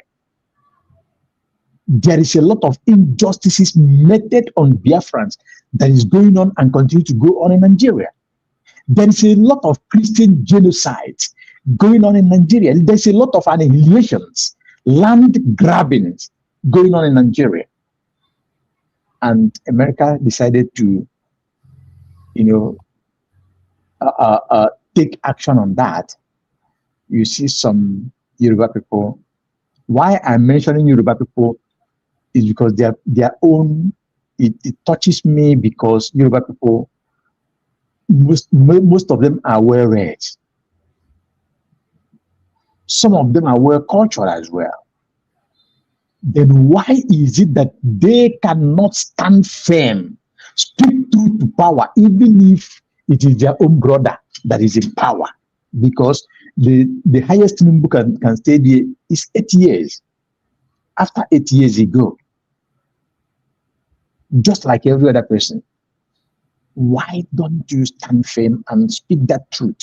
If we are going to split the country. We split it. Everybody goes his or her own separate way. Apart from that, we Biafrans have gone because Biafrans have been declared. Our nation, we have getting our nation already. No matter how you see it, Biafra is gone already. We stand on our own as a nation. Why don't Yoruba people stand firm, follow suit? Because Yorubas can govern themselves. Look at it. What is going on? What happens to Kwara?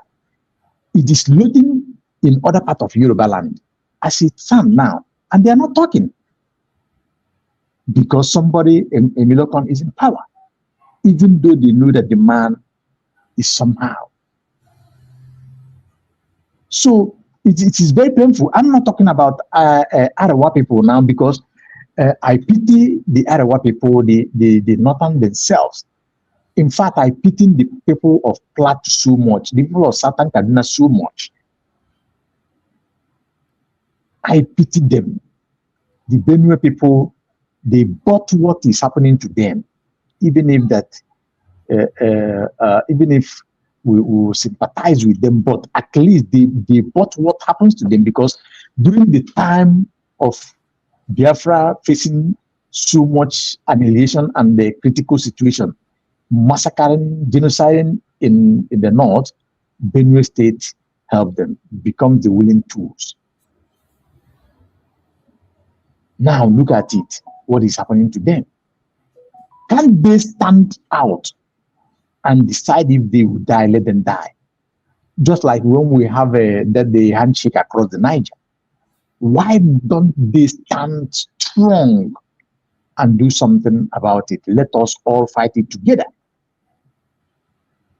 Anyway, having said that, my fellow Biafrans, I want to conclude by saying, even if nobody praises us, because Ngbelesi Sinenu Weda, Nanya Nakani Nana Kepomoro Yofo, Okwenyi Sinonye to Genye to Omwe.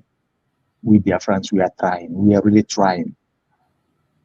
And my only word to each and every one of us is to encourage ourselves to do more.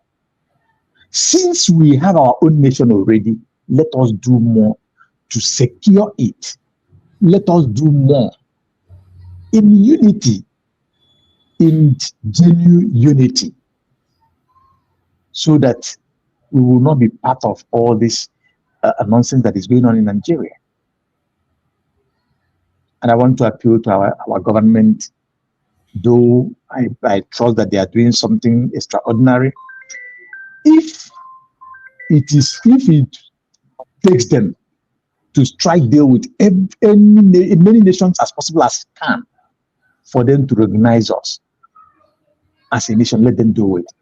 If it is for them to come to Uguta and take gas, if it's for them to come to Enugu and take gas, we have it in abundance. After all, we have been, since I was born,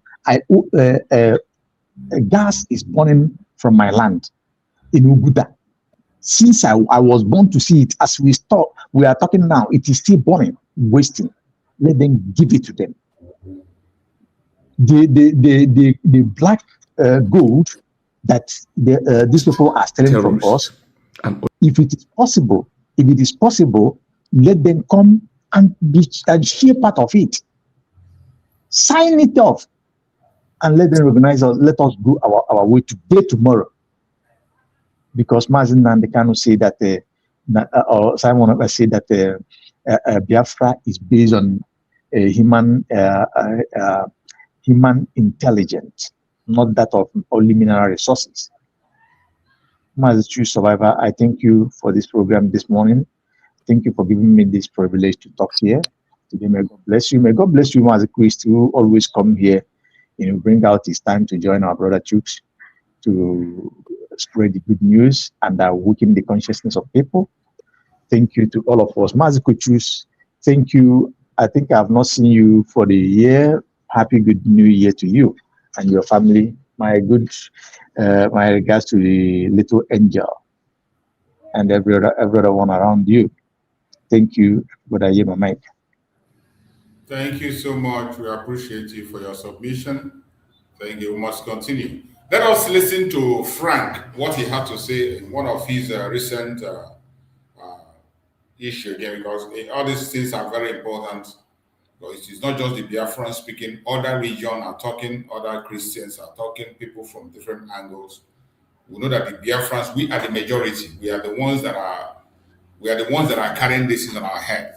Every accusation, everything comes down to us. Even when they want to attack, we are the people that are going to attack. So we will continue to also show the world that not only us are speaking. And I thank God for this very brother who is in the front line, also in the US, speaking boldly. And I can understand where his energy is coming from.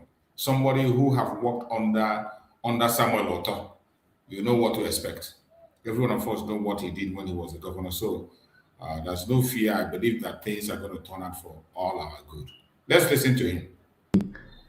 Islamist terrorists and other Islamist terrorist organizations. And incidentally, they are achieving their aims.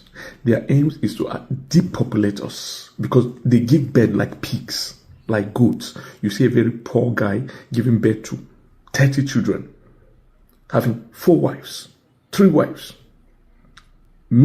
Some of us who are even better to do, we have just a wife and 2 kids. But a wife and 1 kid. These guys will just have 3, 4 wives and give birth to 50 children.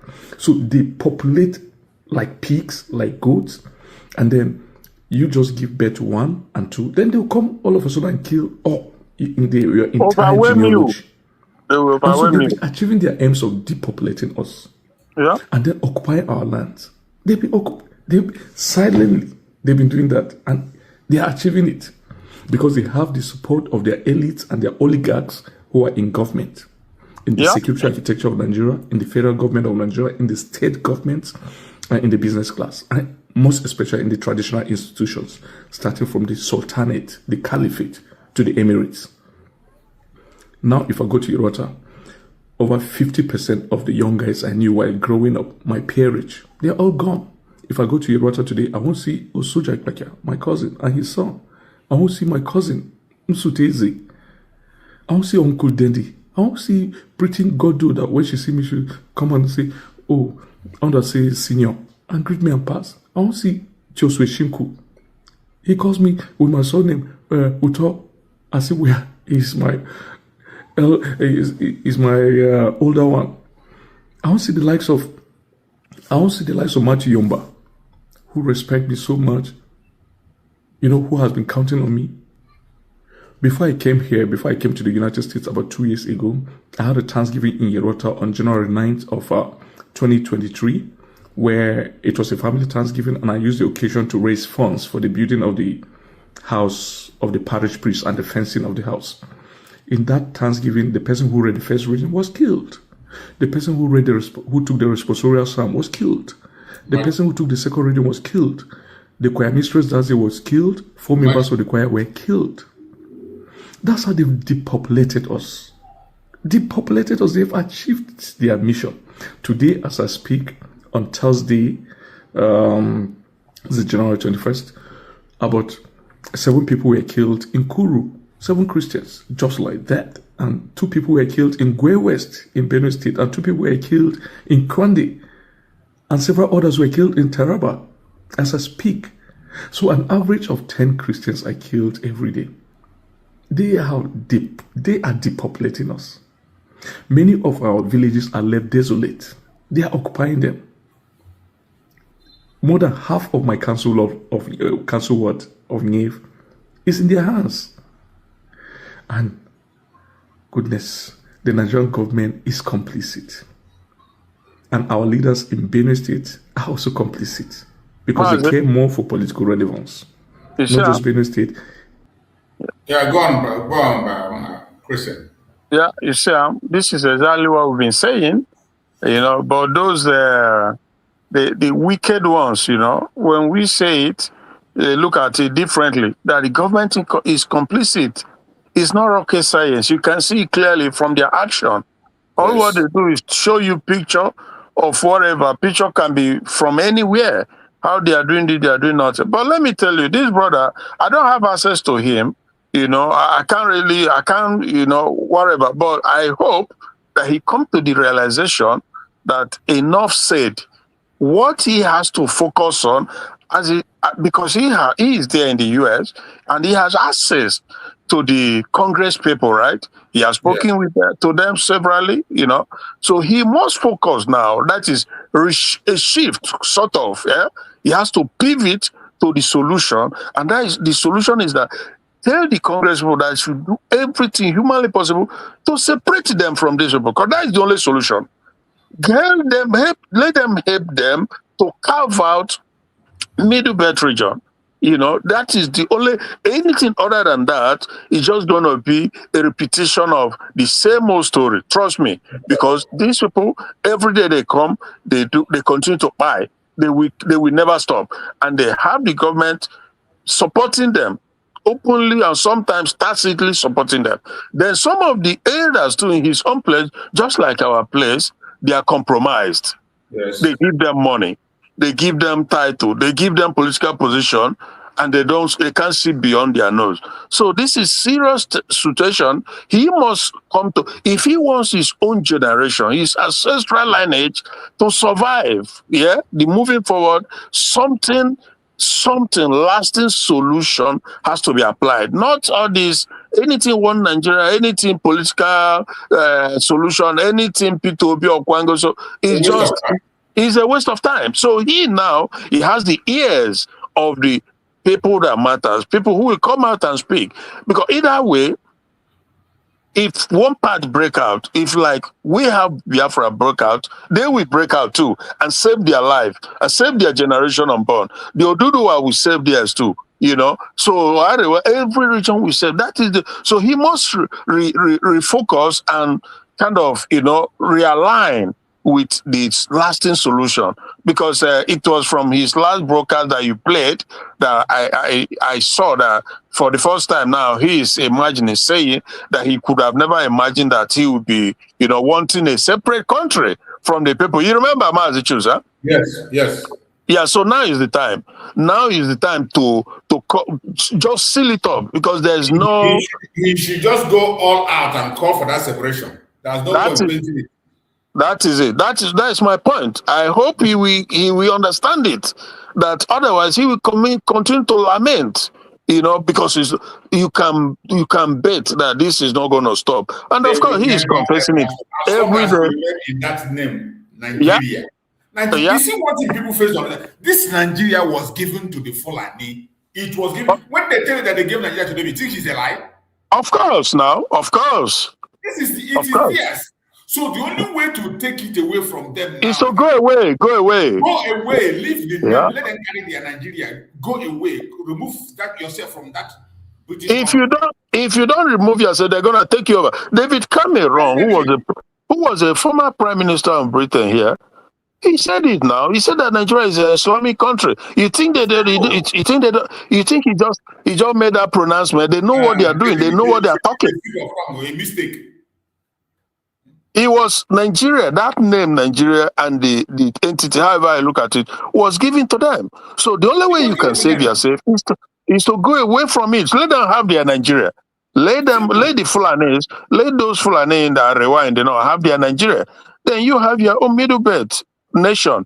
You have your Biafra, you have your Oduduwa. Let them have their Arewa and their Nigeria. They can continue to bear the name Nigeria if they wish. But that's the only solution. But may God keep us alive. We'll see how everything plays out, because trust me, I know without a shadow of a doubt that is the only solution. Anything other than that, you just continuously continue to lament. My brother. I said it now, Nigeria is working according to how it is meant to work. Yeah. So if you continue to promote Nigeria and you think it will work differently, you don't know what you're deceiving yourself. Yeah. Because the owners of Nigeria, for them, it is working how they want it to work. And this state they are now, this is the state they have been working towards for a very long time. Yeah. For a very long time. The British is in support of it. That is why they are silent. Have you ever seen them say any critical something about it? They won't. Because it's working. Have you ever seen them say anything about it? Because it's working the way they want it. That's what they knew that's going to happen. And except you fight to go away, you will remain in it. And the way you see the likes of Obasanjo always looking for a solution to make it continue to exist, because it's part of also what they are into. I'm telling you the truth, because Obasanjo know that of course, if somebody... Obasanjo have confessed it. He has said it in one of his videos that there is a plan to Islamize Nigeria. But the thing is, if you sit Obasanjo down today, Obasanjo, who is continuing to work to make sure that this British business center continue to exist, if you sit him down and ask him, so how are you going to go about this ravaging Islamic terrorist that has taken over virtually everywhere? So what is the solution to it? I bet you he have no solution to it. No solution. But you ask yourself, so why do you want to why do you want people to continue to be massacred in the country? Continue to keep the country retrogressive. Why? What is in need for you? But you know what? There's a lot in it for him. Because even that company that NTA, this I think is this telecommunication, this thing, they sold it, and he has a share every Monday. Every call people make, it goes to them. So you see, when he was there, he sold that telecommunication, this thing. He privatized it. And I was told by a reliable source that he is practically making millions from that thing. So, but they know that when Nigeria breaks up, all those things ends. You know that, huh? Exactly. That's it. They are only trying to maintain their company. Why they pretend as if they care? Status quo, continue to maintain status quo, and that is where all of them, they are falling out with Donald Trump too, because Trump is out to change the status quo, which is a destruction of humanity. But a lot of people don't see, they don't know what is going on. That the status quo is inimical to human existence. I'm telling you the gospel truth. Here now, then they cry, for here when we there, all of them they cry and I say insult to them, be waiting a talk, because he said that no do much. He said that no they do anything for them. That even for Afghanistan now behind, and they said that no they for forefront to fight. So they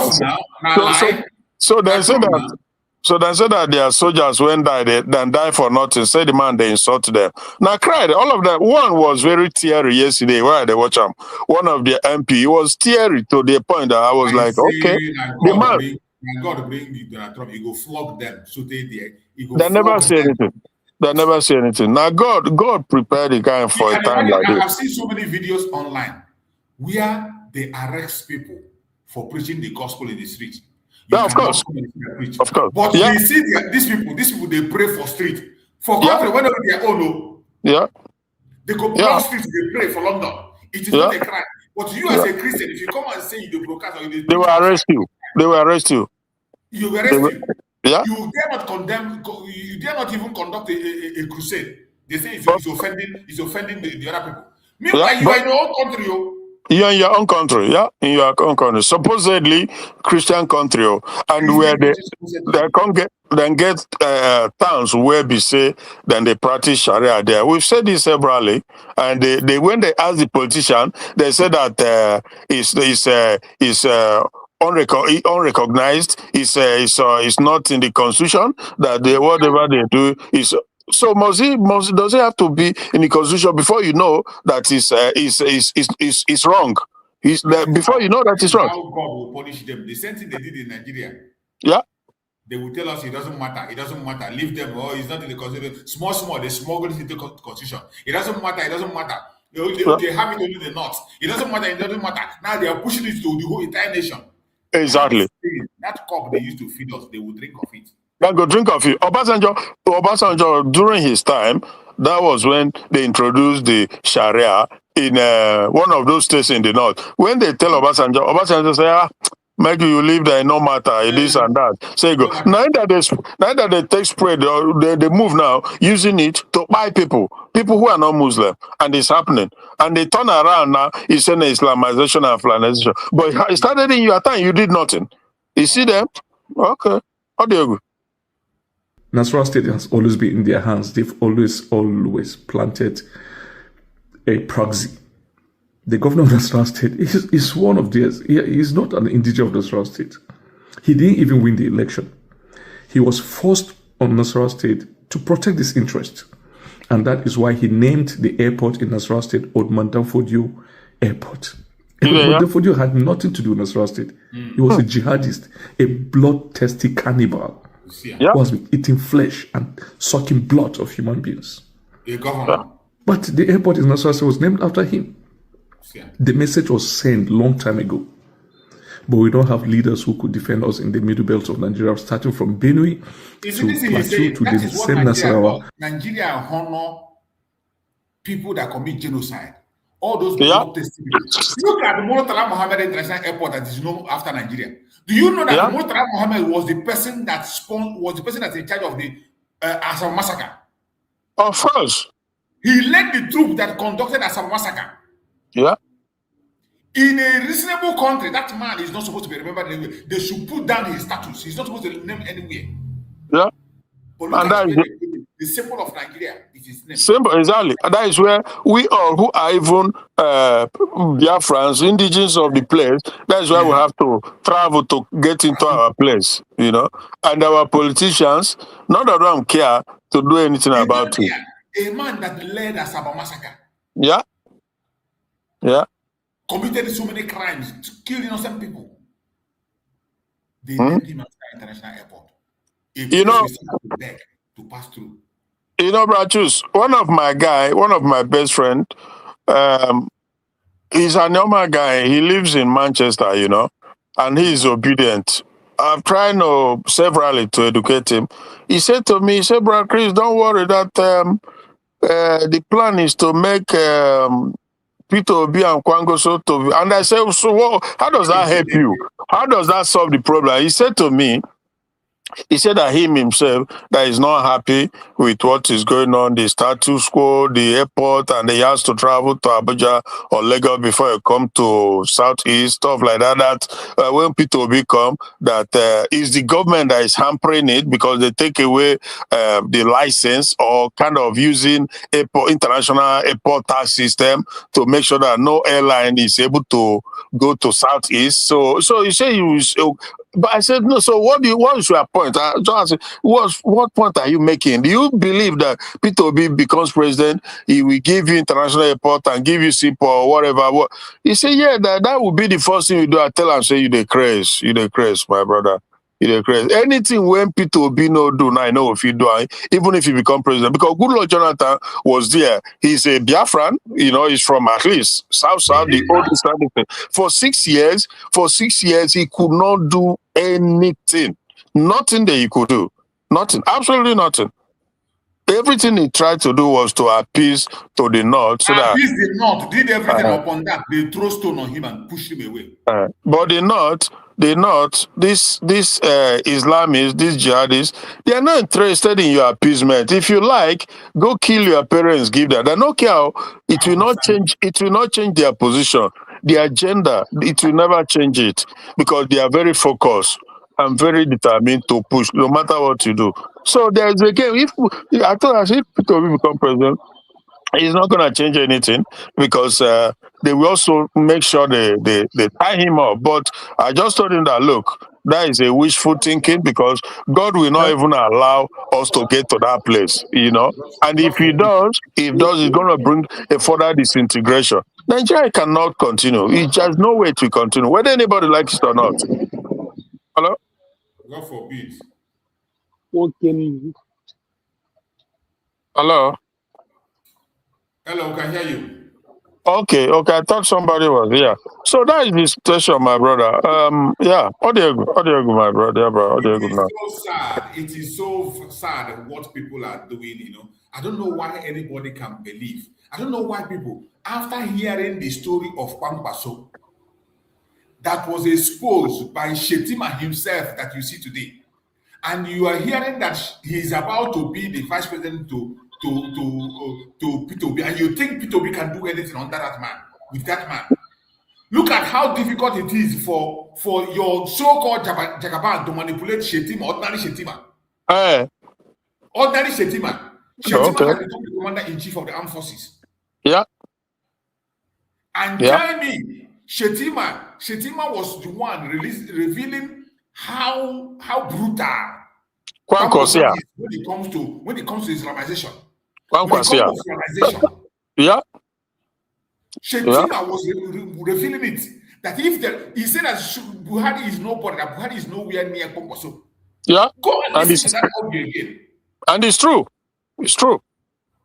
Go and listen to that. He said it that Buhari is nowhere near Pomposo when it comes to with this Islamization agenda or Fulanization agenda. That what Buhari did in his 8 years, in his 4 years, Pomposo will do it in a year. Yeah. And today you hear their manipulation and you see some people still believing. I don't know what gave them that.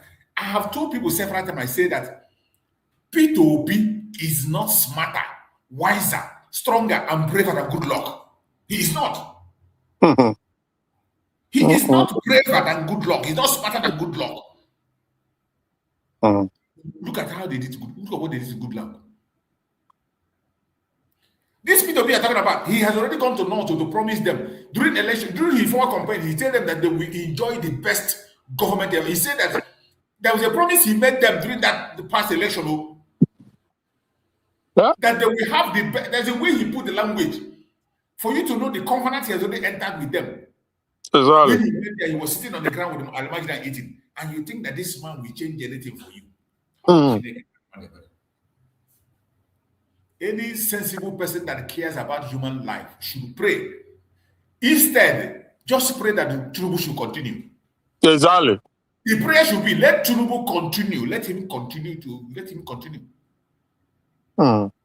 Because that is only when the result comes. This takia of delay, if they succeed in delaying and Donald Trump steps out, yeah. And it will not happen. God will not allow it. God will not allow them to succeed. Amen. To southern Kaduna, to southern Zamfara, southern Katsina, Taraba, etc. It's so unfortunate. We are going. Okay. So no matter what they plan with the United States, we'll always tell the United States the truth about what's happening. We'll insist. And let me tell you, the time will come that we will not even care about anybody else. We'll take it up by ourselves, to stand for ourselves. For long, they've been using the military and other security agents to disarm our people and to leave us vulnerable for attacks. Yeah. They've succeeded. But there's always time for everything. There's time for backlash and for pushback. We'll get back our territories. This is where the whole thing is getting to. You see, this is what Biafra people have been done before, and they call us different kinds of names. Yeah. Self-defense, self-defense. This is what Mazi Nnamdi Kanu. This is why they arrested Mazi Samareba. Yeah. There's nothing else. Continuous. Our own. You see why our own is even worse. You see, these people are now. They have the opportunity to conduct their mass burial. Do you know that the Biafrans that were killed, nobody even had the opportunity to bury them? Nobody had the the one that they could in the Ozu River. Yeah. And we are floating on the river. Nobody had the opportunity to give them burial. The ones that most of them were killed, they conducted mass burial and poured acid on them. There was no report. Most of them were murdered the Biafrans until mortuary was filled up and he was making an announcement that people should go and take their corpse. Yeah. You see, this their own is even better, that they are leaving traces. You see mass burials, confirming but in our own case, thousands and thousands of people were. If I tell you, if Biafra, by the special grace of God, when Biafra comes, if they begin to expose the mass grave you will find in Nigeria, in Biafra land, the mass grave that will be exhumed in Biafra land, I tell you, none of these politicians will go free. Yeah. The mass grave that will be discovered in Anambra, in Imo State, in Obibo. When Biafra have come, my brother, none of them will go free. None of them will go free. Because in our own case, they commit the genocide and they don't leave traces. They don't leave traces. We have seen them when they shoot. The 150 Biafran that they killed that we are praying. Did you see where they were buried? Did you see their mass burial? In our own case, they will take the corpse away. They will kill the corpse and they go and bury them in mass graves.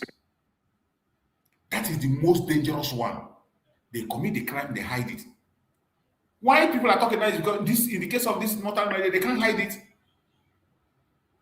They were not able to. They were not fast enough to begin to hide it. They cannot hide it. Yeah. But the crime that the government of Nigeria, the terrorist government of Islamic government of Nigeria is committing in Biafra land, they hide it. They cover it. And somebody will tell me that somebody will come out. You can't change it. Pit will be there. The trouble, it will even be worse. That time, said you can't even be able to speak. Nobody will listen to you again. They will tell you, is it not your brother that is there? Yeah. They will tell you it is your brother. Huh? Nobody will even listen to you anymore. And for the sake of those of our peers, our siblings, our relatives, our kinsmen who have been killed by these dear demons, will fight back so that their souls can rest in perfect peace. Time is coming for all these things. But we always want to keep this warning so that when the time comes, they will know that we've said it long before it came. It can't continue like this. It can't. This is the song we have sung for a very long time. Yeah. For a very long. Nobody wants to pay attention. I thank Chukwu Okikabiyama that we are alive to see this day.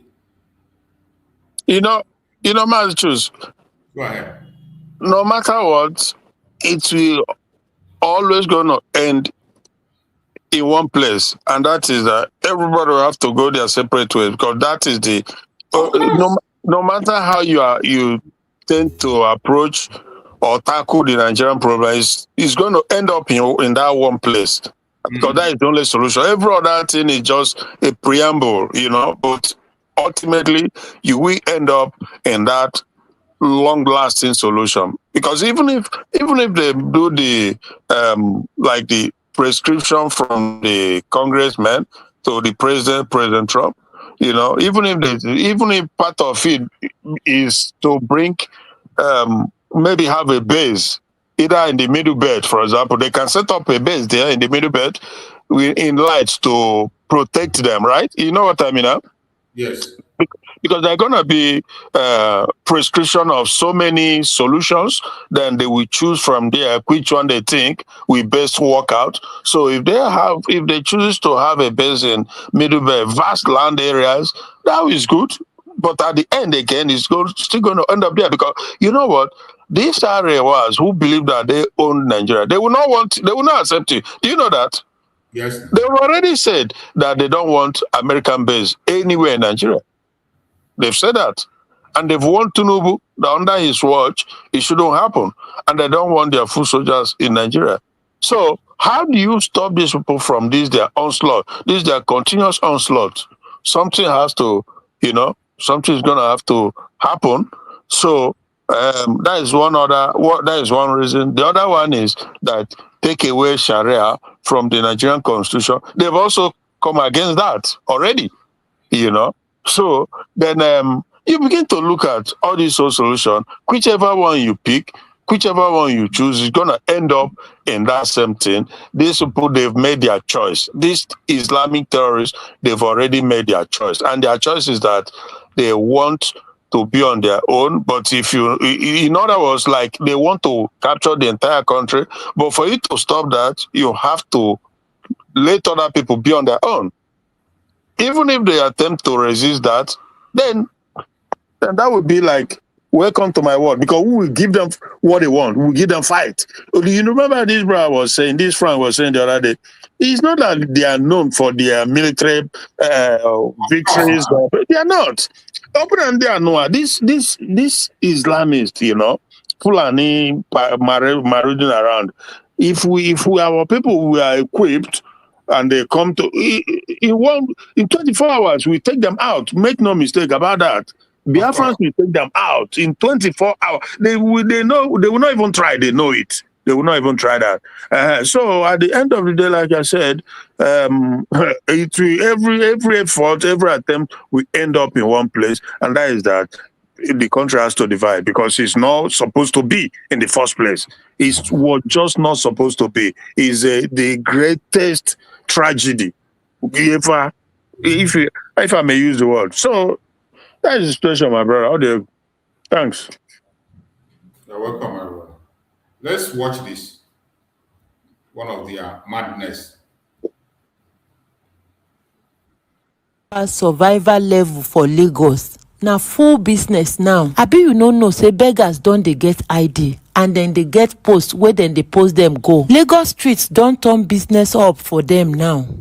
How we wan take explain all these full-grown adults go come outside every day, they beg, sit down for bus stop, even still they bring their children and unborn children there too. If no be for business, seriously, most of these people, they no need help. Oh. They just like that thing wey dem dey do. They just like free thing. If you no understand wetin I mean, go to Jasmine page, Mr. Ibu's daughter. Go watch one of her video where she help one of them. You go know say they no need help. They just want free things. She help one of them, clean am, carry am go back to school. Before you know, they don't bring am come back. Say he be the breadwinner of their house. Ikorodu local government people. This is one of una job. This place is for beautification of the city, not for beggars workshop. I know say some of una now go come back, come tell me this is not one of Nigerian problem. Of course it is. Don't just arrest these people. Arrest the people where they encourage them, where they go them, go give things, give them money. Arrest them too, so that these people, if they come there, they no see anything. Then go back to where they come from. Shebi I hear say Lagos state government don't ban beggars. Abi Ikorodu no dey Lagos again. I beg, make somebody find way to carry these people go back for where they come from. We will not turn blind eyes again until Lagos is clean. Because clean Lagos fit happen if we all do the right thing. Like Lagos people they talk. Eko ni baje o. You know one funny thing? One funny thing in Nigeria is that all this law whether they make is not for the northerners. That's what I was going to say. You took it from my mouth. Your law don't mean nothing to them. They don't care about your law. It don't mean anything to them. Ban grazing, ban open grazing, ban beggars, ban this, ban they don't care. Only say if Naibo, then they go come out. They show strength. Then go they show strength. They go they throw them out. You know, destroy their things on the road. Yeah, but when we say now this northerners, but then go talk from out. But in actuality, the people don't care. Their law don't mean nothing. But that's also it go backfire on them because trust me, the level of destruction, nuisance and pollution, all this whole thing is creating for them. The Ikorodu and Lagos, and it go expand, and more of it is going to come. At a time, it will just expand. That's small now, you know. So it like look everywhere you look now from this video. Then nuisance all over the place. Then and that's what I'm going to bomb Puto. Then go to bomb more and more. They bomb. Yeah. So I tell you, say one where Ibu daughter carry one, come out, go put them for school. Clean them up, put them for school. The parents can't carry them back, go back to say now he be the breadwinner for street. Exactly. If okay. Say that the child be breadwinner, and they for the big money for them. Why you go carry them for school? Yeah. Maybe Ikorodu not be Lagos, not be part of Lagos again. Okay. See dirty everywhere. Just imagine.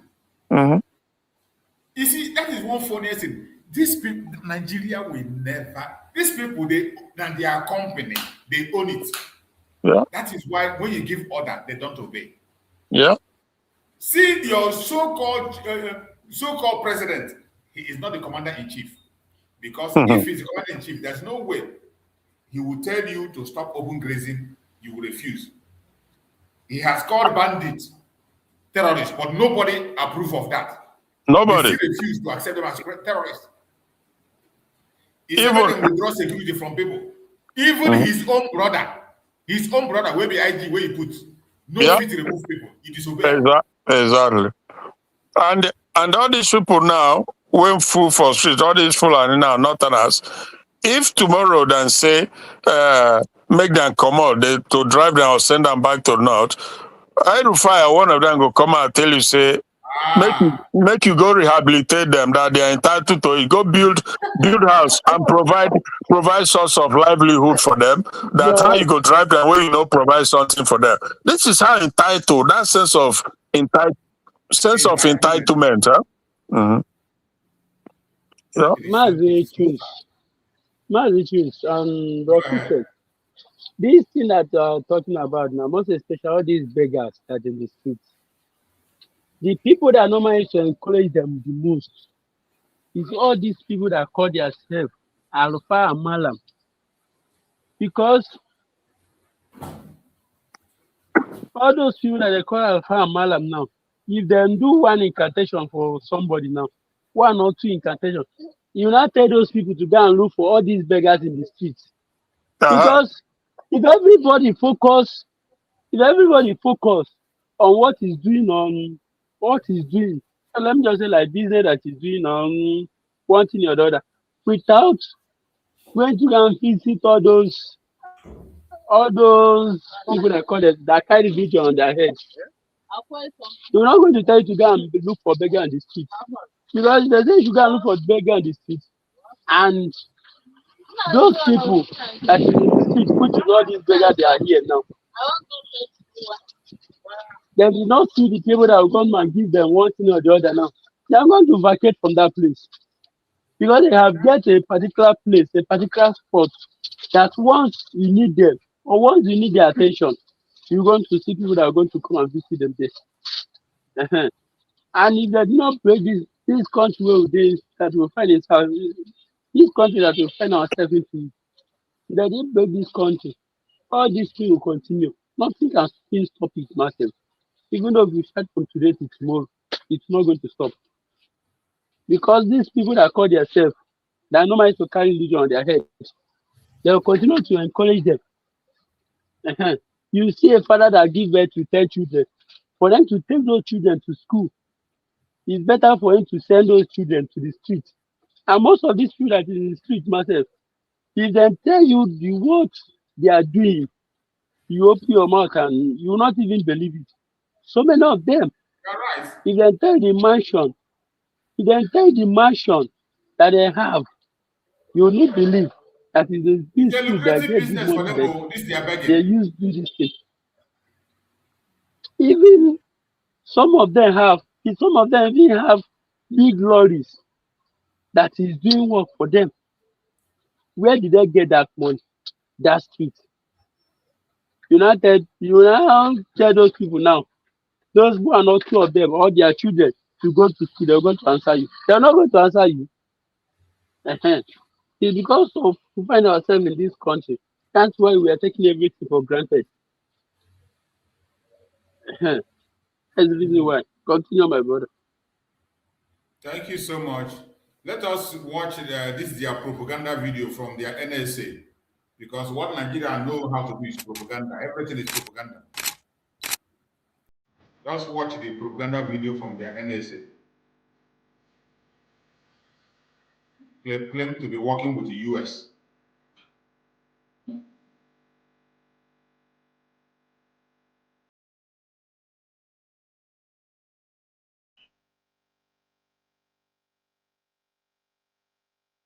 That's the only thing Nigeria knows, propaganda. That's what they do. Sometimes they go and video soldier shooting in the bush. Yeah. They shoot in the bush. They will show you who they kill.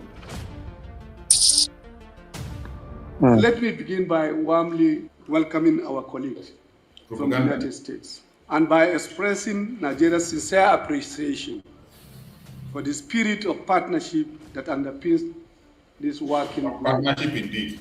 This represents the third high-level engagement by our senior U.S. government leadership since our visit in November 2025 to Washington, D.C.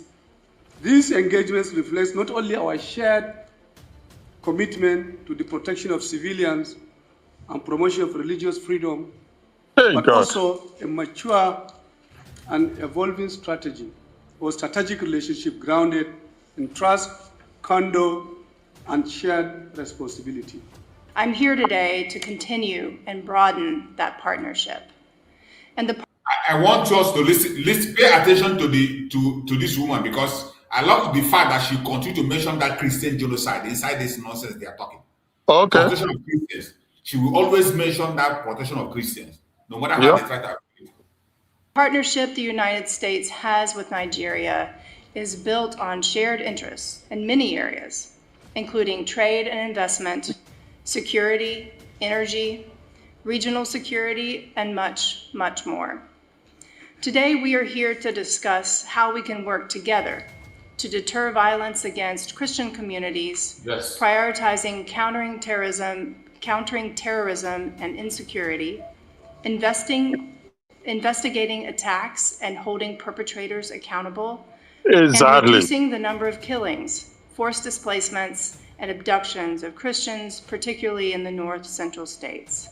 Yeah. We appreciate Nigeria's close cooperation with us on degrading terrorist capabilities to perpetrate violence against Nigeria's Christians and others of other faiths. I hope you paid attention to see how many times he mentioned Christian in that talk. Yeah, but man, because they never hold the perpetrators. They never hold them accountable. You know that, huh? At all. So that is the sad part. Because normally when you commit a crime, there should be a price to pay, but they never hold them accountable. Instead they rehabilitate them, put them into the military, put them into society. So that don't make sense at all. So that is the situation. We have never seen where they get the perpetrators, try them openly, like we see the trial of, individual activists and, you know what I mean? So bring these perpetrators like Toji Bello or whatever, try and make everybody see him and, make him face the law of the land. But never. Everything what they do is they show us video of military bombing bush and burning bush and fire burning someplace. It's crazy. Yeah. No, nonsense. This Bello Tuji, he become an invisible man. When Anini was operating, Anini and other was given 24 hours to fetch Anini. 24 hours. Go and get me Anini. IBB gave that order and he was arrested. Yeah. But they are protecting Toji Bully. Why in them, sir? We know them. Toji Bello. They are protecting him. Bello. Yeah, Bello Tuji. Any information on how to get him? They know their house. Even the members of the National Security Advisor, they will leak the information to him that they are coming to attack or they are coming for you, they are this and that. We saw how the other one, Gumi, said that information was passed to him from the National Security Advisor. You know what I mean, huh? So that is what is going on. Anything you do there in this national security platform, it leaks out to the terrorists because they are protecting them. Yeah, that's why they cannot win the war. It's not a winnable war because the people who are supposed to be fighting it, they are sympathizers and collaborators, That is a known fact now, but Nigerian people, they continue to allow themselves to be played around, But for America, I believe that they have their own, they know where they are going. So all these whole thing, yes, go ahead. All these summit or meeting, although not be current, I know this thing don't take small, maybe a month ago, thereabout. But anyway, the thing is that America, they know the direction they are heading. Forget the fact that they are saying cooperation with Nigeria, they know the whole truth. And at the end of the day, language to make them happy. Exactly. But underneath, they know the people they are dealing with. They know that they are dealing with people who are sympathizers, who are collaborators with the terrorists in Nigeria. America know that. Don't tell me they know that. Huh. So they also know when and how they will pull the plug, at some point as they continue. You will see now something go they can't continue to deceive themselves that Nigerian government is not cooperating. They're just trying to deceive the world with everything they do. And America know that. So make we just the watch. How do you go, my brother? Trump is ready to beat them in their game now. Since that's what they want, he will give them what they want and continue to do what he wants. That is it. So let's look for some of their drama in their media and see what they have to say. This one says, Fabura is APC leader in Rivers. Wike has no standing in party, says Tinubu aide. That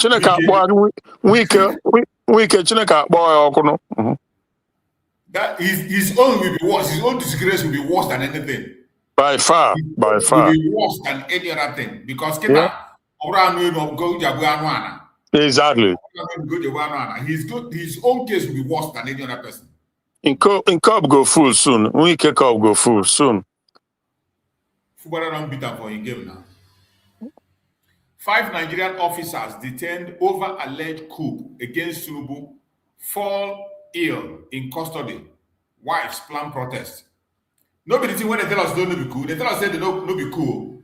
Government they tell us before say no be cool. Now look at the news. 5 Nigerian officers detained over alleged coup against Tinubu fall ill in custody. Wives plan to protest.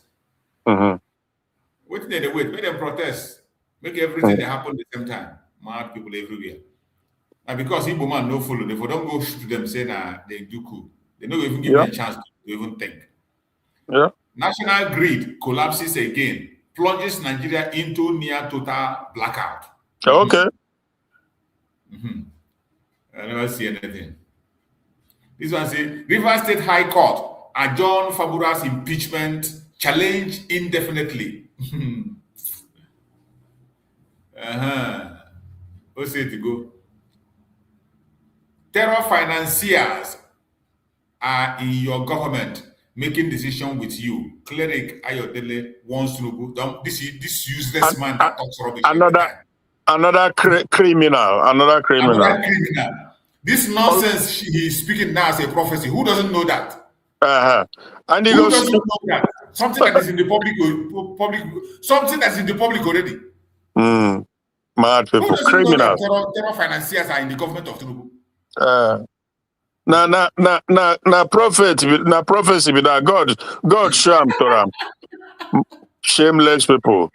Imagine prophecy. God have mercy. Nigeria Immigration Service spends 8.2 million to fix water tank at top officer's residence. Everywhere is just stealing right, left, and center. Stealing everywhere. Jigawa nursing student forced to stand by roadside during political events. Jigawa nursing student forced to stand by roadside during political events. Now Nigeria for you now, everything is politics for them.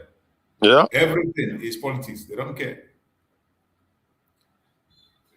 Watch Federal Medical Center Asaba, HOD, alleges conspiracy, theft, abuse of power against hospital management. We could have show us one we will not supposed to see you.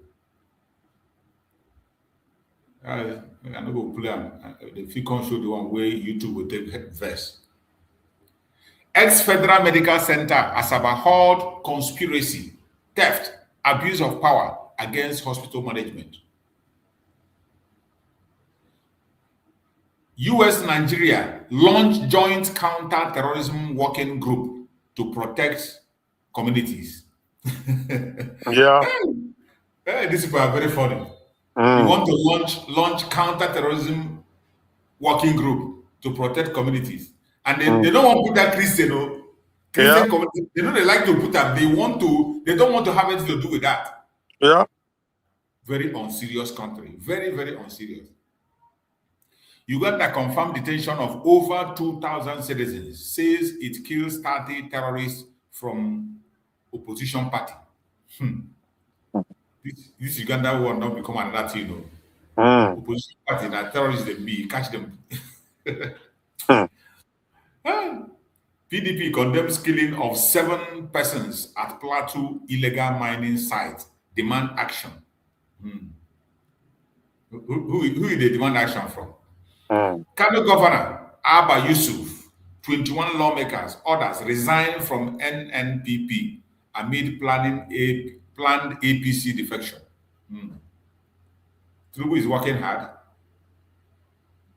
Which doesn't. Hashtag open. Mr. President, Wike has done enough. Abandoned FCT wrecking.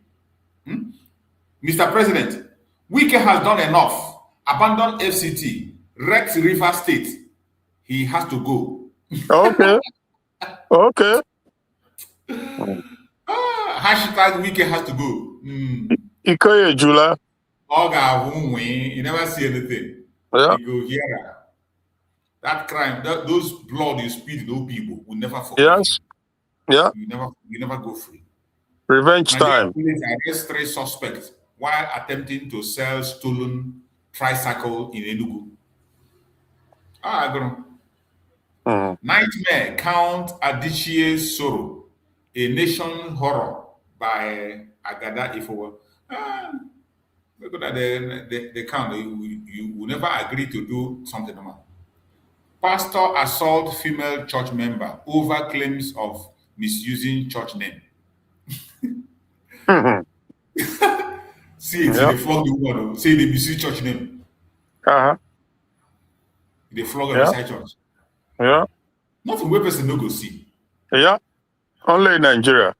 Only in Nigeria, you can just do anything. You put your own law, execute your own law. Human rights law, international law doesn't even matter to them. They don't care.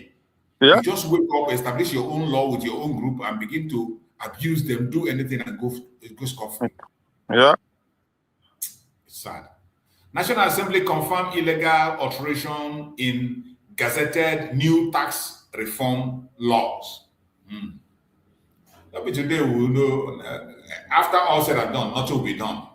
Nothing. People will be arrested for pardon. When we hear about a pardon of waiting the corrupt that pardon of their big what do they call it?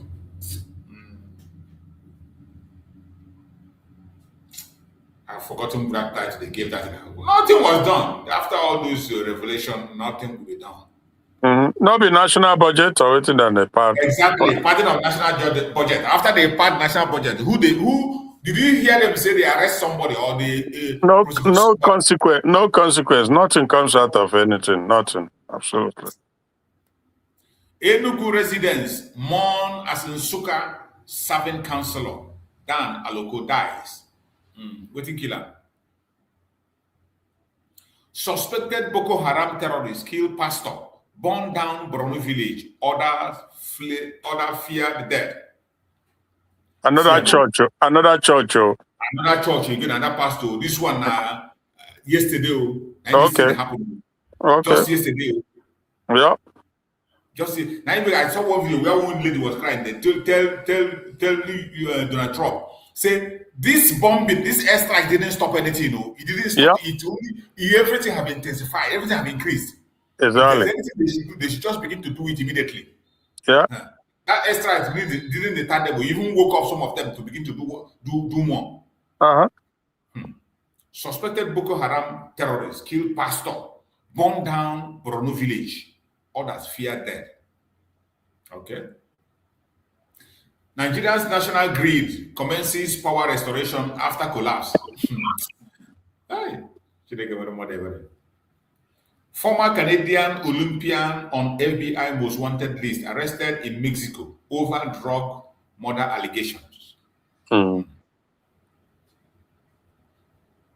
Wike accused of illegally allocating protected Abuja Green area in Matama extension for luxury duplexes.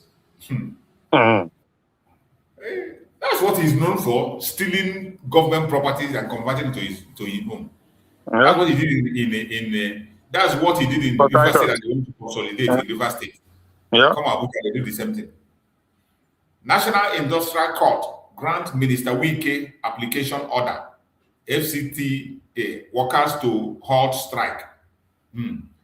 Anything that has to do with the court, Wike will always get away with it. I think I want to show you still there now. I want to show you there to sign and approve anything he presented. Now Wike sponsor those guys and all those judges there. Maybe they build house for that time. He build house for all the judges. So anything he presented, then they will approve it. NLC-TUC gives Nigerian government 14 days ultimatum on health workers' salary, warn of nationwide strike. That's true. That's true. Health that is not supposed to be played with. Yeah. They own them for months, years. Nigerian police arrest 2 Niger State journalists for exposing alleged certificate forgery by Suleja Council chairman. Tell me, how do you arrest somebody for exposing illegality? Only in Nigeria. Yeah. When you expose a fraud, Nigerian police will arrest you. Why must you expose a fraud? And how is this okay? How is it okay that when you expose a fraud, the police will arrest you? Yeah. California becomes first U.S. state to join WHO network despite Trump's withdrawal. You see mad people. There will always be all these useless mad people. But after you go, when you do and finish, now Trump will know how to handle you. Yeah. Mad people everywhere. Secretariat crisis, PDP confirmed withdrawal of suit against Nigerian police, accuses court of bias. Businesses shot in Minnesota as protesters stage strike over Trump's immigration raid. But you know, say for America, every state is more like a country on its own, eh? Yeah.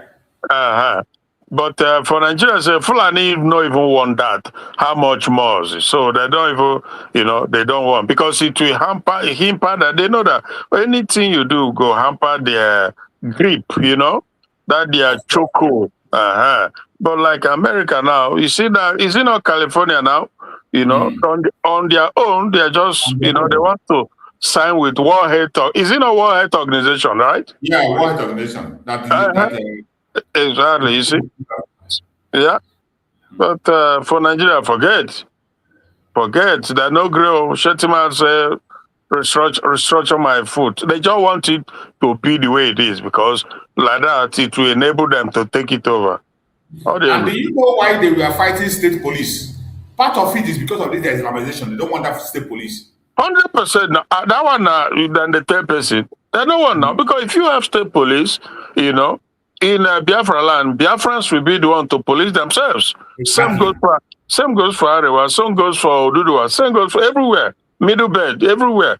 You have to police your own. Therefore, you don't have a Fulani guy in the military or police to come and be creating this. That is just, but they don't want it. They will come against it.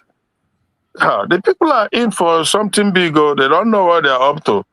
They tell you that they are not ready for it. And for them, anything they want is what they get. The one they don't want, How do you go? Nasarawa government spends 707 million on refreshment as rural water provision suffer neglect. Imagine. Yeah. You use 707 million for refreshment while your people fool for Lagos and they beg on the street. Mad people. Anambra government issues executive order on Monday sit at home. Threatens school, teachers, workers with salary cut. This idiot will never stop. Yeah. You get luck and I say, Master Simon, they're around. I make you they get this river. Yeah. You get luck. But I know that Biafrans know what they want. More especially this time that Mazi Nnamdi Kanu is still being detained illegally in Sokoto, suffering in Sokoto. Why won't you sit at home? Mazi, wait. Mazi, I know you. What is Soludo? What is it? Soludo is still fighting sit at home. Or he say Anambra government issues executive order on sit at home. Executive order on Monday sit at home. Monday sit at home.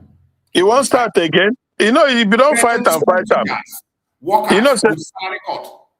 You know, say, don't fight them before fight. He no fit. He can't give up. He can't give up. So if he say the pressure don't come down now. If he say the tension don't come down. But maybe that woman now, that Lolo, maybe not part of waiting all of them they fight when he say they should stop protesting, they should stop sit at home. So you can see, you know, that I tell you, say that Lolo, that it's possible he's working with the governors, you know, because everything is now adding up. Because they can come on media to begin to tell us that we should take Sokoto as piggery. No need to protest for Mazi Nnamdi Kanu. That Nnamdi Kanu already tell them to stop sit at home, which is not true. And now Soludo is coming to emphasize on it. So you can see that the whole thing it makes sense now.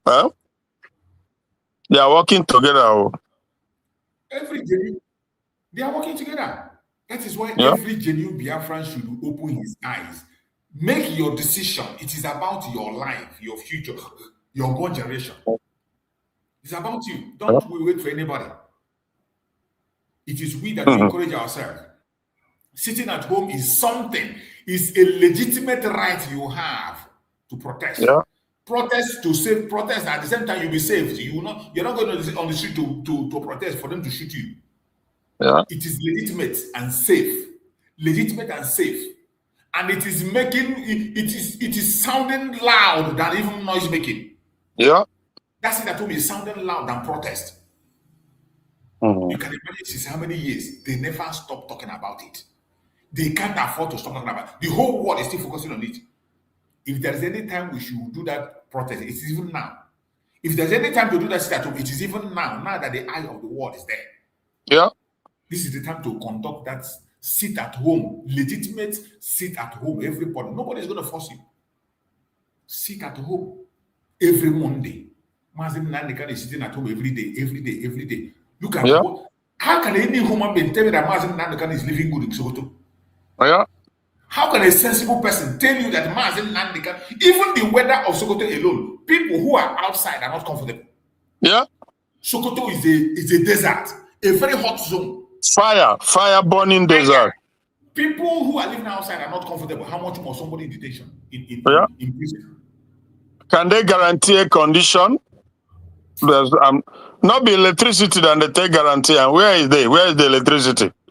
Maybe National Grid, they tell us National Grid is fail now. Blackout day everywhere. Okay. That useless woman say they're comfortable. Just like Uchechi one time came from where they say it's better than people when they're outside. Can you? Hey, God. Just imagine. Oh, there you go. That woman now, since they sentence his husband now, take her husband to Sokoto, she don't go there, go see him. Nobody there here again. You can imagine.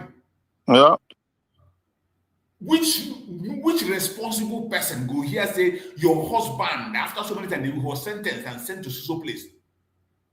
That is even if you have been silent all this while, that is when you will be outraged and you will first of all go and see him. My brother, a lot of things have happened. I thank God for my sister who opened many kind of worms. Opened it. So anybody that decided to believe any other thing now, it is up to you. It is up to you. This is not the time to force anybody, to push anybody. Everything is in the open. Issue of automatic ticket will be resolved after Governor Yusuf defection. Kanu APC chairman. They are really busy with their politics. They don't even care. These terrorists, when they talk, they don't concern them. Terrorists killed 6 farmers in fresh attack on Wawa community in Niger State. This is 2 hours every day. Ago. Every 2 day. hours ago. 2 hours ago. Okay. Katsina residents lament as bandits again terrorize Maska community despite peace deal. This one is 1 hour ago. Now, places where they want peace deal, they tell you, say, peace don't return. They are doing nothing. Nigerian government is not doing anything, and they are not going to do, and they are not willing to do anything. Bandits kidnapped 4 persons in Kaduna community days after mass abduction of worshippers. After the worshippers, when they deny you, after that one, when they deny, they came back and kidnapped 4 persons in Kaduna State. Yeah. Imagine. This is 4 hours ago. God have mercy. Tinubu government says terror attack on religious group are assault on Nigerian sovereignty.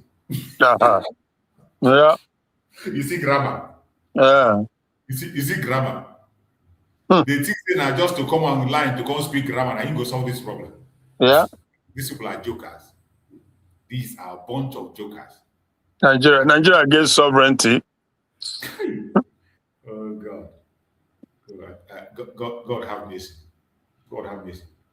How FCT Minister Wike condemned Nigerians seeking foreign degrees now celebrate son for badging masters in UK. His son don't get masters in UK. Hypocrites. Serious one. Serious one. Mad people everywhere. If you don't fight for yourself, now you sabi. If you still believe that any politician in Nigeria, any Nigerian politician will make your life better, you are in for a shock. I don't care who the person, even if they're your blood brother, even if they're your own brother, even if they're your brother, you think that he will change your life, he will never change your life. We could see this waiting they call them, this criminal they talk. Imo governor Uzodinma faces backlash over sponsorship of INEC officials on pilgrimage. This backlash now they come because now Jerusalem won't carry them go. If not Mecca, no. Nobody go hear them. Yeah. Nobody go hear them. They go enter. Nothing go happen. Yeah. At this time, he go put hand for Israel because he won't clear his record. He not the spy now. He not the spy. He want the 6 favor small. God have mercy on these people. My brother Christian, thank you so much for the time, and we have come to the end of the program of today. Let's try to take our closing remarks and close it up. It's weekend. Let's go and do what we have to do for the weekend and prepare for other items. Yes, bro. Choose. Yeah, thank you so much, and for every other panelist there. I thank everybody, and I thank Biafrans. Let's just keeping on, continue to propagate our freedom, and we never give up until all is done. God bless every Biafran, genuine Biafran. Thank you so much, bro. Choose for your effort, and we see you again by the grace of God. Bye. Thank you so much, my Happy brother. weekend. Have a nice weekend. Thank you so much. You too. Are you the ocean monster? Are you there? Yeah. Mazi choose Ndewo. Dalo Ocean. And then, I know you are working now. you Give us a closing remark. We are rounding up.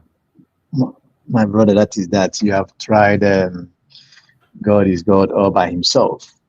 Man, our brother is us in which is the truth. You have said it all today. All the people. But what we have to look is beyond today, which is very, very important. We will continue I continue on this manner.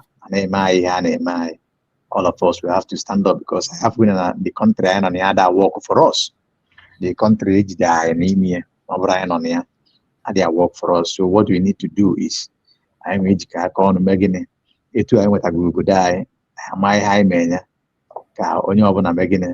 because once you survive it on and obodo oyibo kịta na-abụrụzi obodo oyibo before. Ọ dịzị ka ndị n'obodo oyibo nwa kapazị ndị nọ n'ụlọ ata ahụhụ. So I can imagine that. So thank you very much for this wonderful opportunity of today. Dear friends, I said, onye afọ tata ka afụkwu ya echi. That is it. Mazi Survival, from me to you, is happy weekend. And God bless you. Bless what you stand for. Continue to protect you and provide for you. Because no one can be mad of ma Chineke and I can be. So far as I can be Biafrans of ma Chineke and I can be of ma. They were in. Thank you so much, my brother. I appreciate you for that amazing closing remark. Thank you so much. And I appreciate you also for helping out to educate the Biafrans, passing information out there. It is important. Every one of us is important. It is our task. We are doing it for ourselves, not for anybody, not for any person. It is for ourselves, for our future, for our born generation. Everybody, every hand must be on deck, and we must continue. My brother Coach Hughes, take the mic. Give us your closing remark. Coach Hughes, are you there? Yes, Mazi Nnamdi. Good afternoon once again, and good afternoon all Biafrans all over the world. And thank you for making it possible, for coming out every day by day to deliver this message to all Biafrans all over the world and all people that are looking for freedom. Because this message that you are preaching is not meant for Biafrans alone. It's meant for those with conscience. Exactly. That's the people that this message meant for. Because if you don't have conscience, even though you hear this kind of message every day by day, you are going to take it for granted. Just like the message of Mazi Nnamdi Kanu, you continue to deliver those messages. Then, so many people have been listening to that message, but because they do not have conscience, that's the reason why they have the mind to sell Mazi Nnamdi Kanu out. They also sell Mazi Simon Ekpa. They are still planning to sell those that are standing for the freedom of indigenous people all over the world. Thank you so much, Mazi Nnamdi, and all our brothers and sisters that are still preaching the same message. I pray that Chukwu will continue to strengthen every one of us and every one of you out there that always come out to on camera, to on a camera every day by day. No matter the time that you people know to on this camera, supposed to look for that time to do something else. But because of the love that you people have over our brothers and sisters, that's the reason why you are coming out in this particular time. And at the same time, all our leaders, Mazi Nnamdi Kanu, including Mazi Simon Ekpa, and including the Deputy Prime Minister of the United States of Biafra, all of us, all of you that are standing for the freedom of indigenous people of Biafra, I pray that Chukwu will continue to strengthen every one of you. And also pray that Chukwu will continue to guide every arrow, every evil arrow that the enemy wants is throwing over you people. I pray that that arrow is going to go back to the sender. You see? So that at the end, I'm going to take all the glory. You see? Thank you, Mazi Nnamdi, and thank you.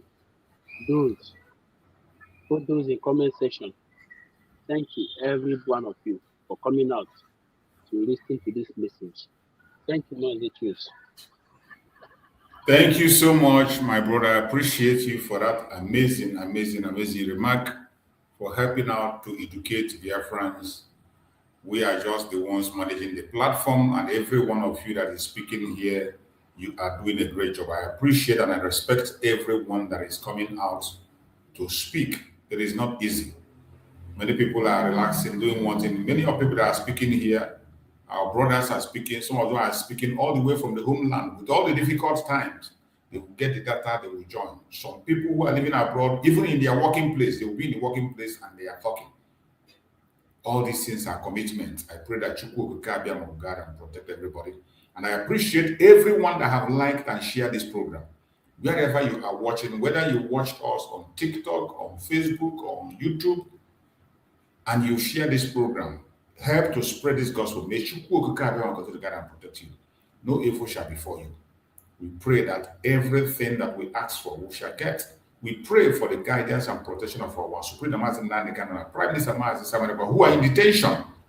Our prayer will go through them, and we will continue to pray that Chukwu will guide them, protect them, secure them, and give them that strength to stand on until they be with us very, very soon. Wherever you are watching, I want you to know you can detain a man, but you cannot detain the truth. Let the whole world hear it and hear it too. More especially the zoological republic that are there. I want to remind everyone, you can detain a man, but you cannot detain the truth. You can delay justice, but you cannot cancel it. You can silence voices, but you cannot silence history. This is a fact that you cannot deny. The honorary citizenship of Mazi Nnamdi Kanu in Georgia is not just a little. It is not just a little. It is a message. It is a mirror. It is a warning. History is watching. History is watching. The world is watching. And the truth is no longer hiding. I thank everybody that have participated on this program today. If you have not yet liked, like and share this program to all platforms. I urge you to stay awake at all times. Stay informed and never surrender your conscience. No matter what happens, never surrender your conscience. May Chukwu guide and protect all of us. We'll meet again later in the day by the special grace of Chukwu. Thank you so much for being with me. See you again next time. Bye-bye, everybody. Them say Tinubu don't follow for God now. Tinubu don't follow for God now. They want to take it, that's the chop of our head.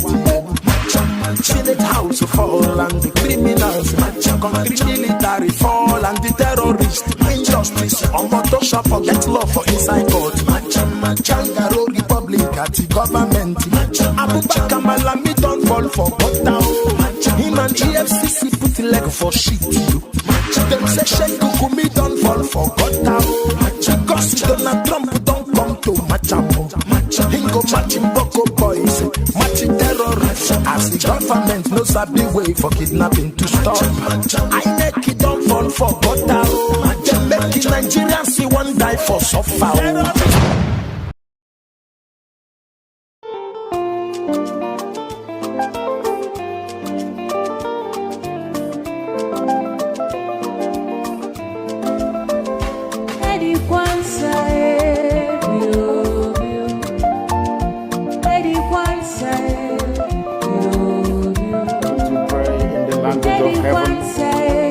The very oldest language on the face of this earth. Chiko Bikabia Mapuni, Chineke, and Son of the Winner, Ishala, Nina, Goza, Hanso, Yanina, Jama, and Yana Farusi, Okonane, all behind them, and then saw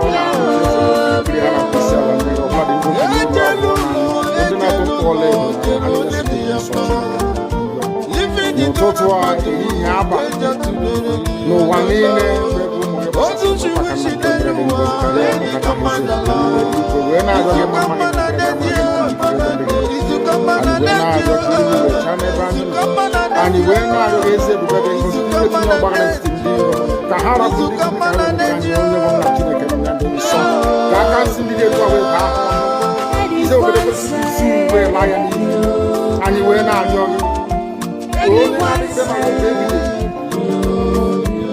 Because you will make a difference with your source and we're not